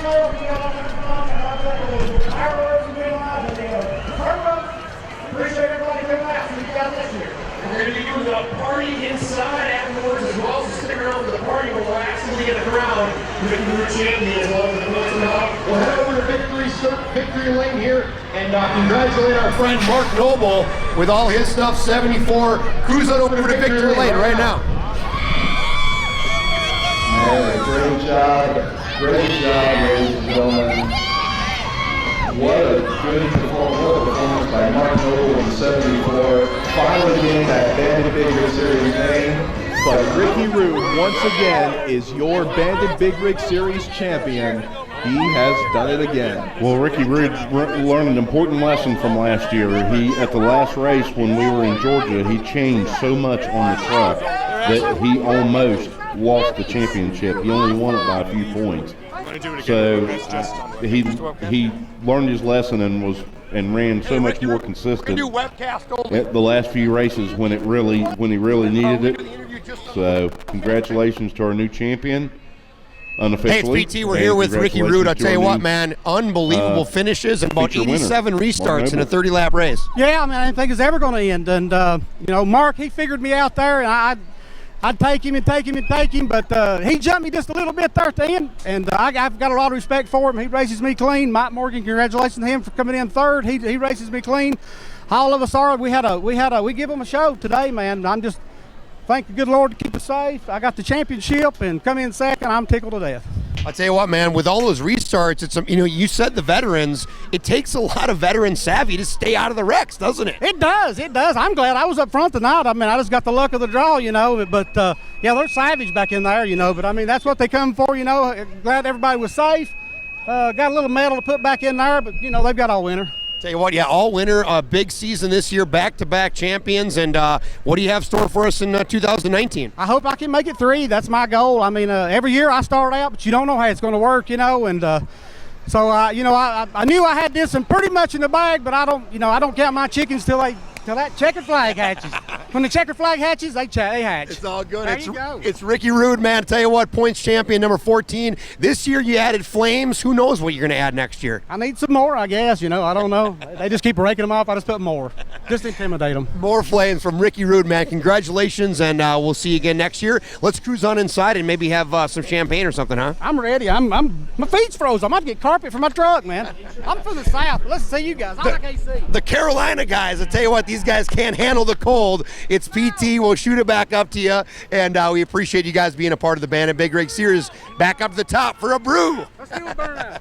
All right, thank you very much, ladies and gentlemen. Thank you, PT. And a reminder, ladies and gentlemen, in about an hour and a half, we're going to have the awards ceremony. So don't forget to check that out. And boy, I tell you, this has been quite a season. And we want to send a special thank you to Heavy D and Diesel Dave for coming out here tonight. They put on a heck of a show here. And I can't wait to see them again next year in the Bandit Big Rig Series as well. Me too. And I appreciate them boys coming out and not being posers. I after meeting Diesel Dave the first time, or Heavy D the first time, I knew them boys wasn't going to be posers. Like I said, they came here to race. They did a good job. I'm proud that they decided to come out and be a part of this. Yeah. And Ricky Rude doing a little post-race celebration for winning the championship. Congratulations to Ricky Rude. He definitely deserves this celebration. Well, championship money, he can put a couple new tires on the back of the truck. That's why he's burning them off. Yeah. And we're getting ready to head on over to head on over to PT with our interview with Mark Noble, the race winner here today. Quickly, we want to send a special thank you to our sponsors, Minimizer, Kick Marketing, Rush Truck Centers, DSI Performance, and Big and Nuts. We thank you for coming on board. We couldn't have done it without you. And also a special thank you to Biodiesel, America's Advanced Biofuel, and Minnesota Soybean Research and Promotion Council. Thank you for coming on board. We have the best sponsors and the best fans, and it's been a hell of a year. We thank you all.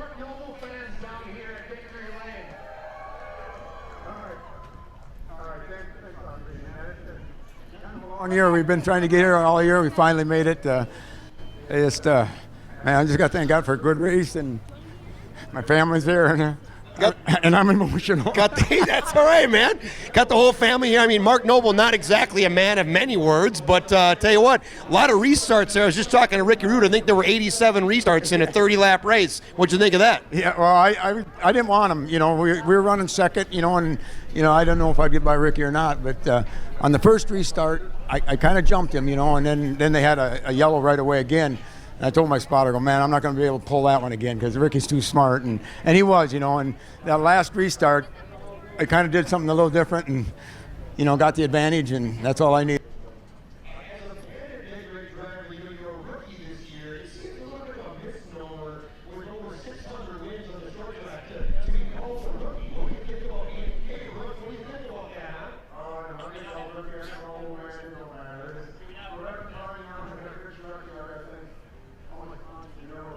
Crickeburg Motorsports for letting me take a chance at it. Just an old guy having fun, just fortunate enough to do it. I'll tell you what, and your family's here with you, an old guy having fun. Ladies and gentlemen, what we're going to do right now, we're going to present this guy with a $10,000 championship check. Let's do it, here we go. Mark Noble, everybody, make some noise for this rookie old man here.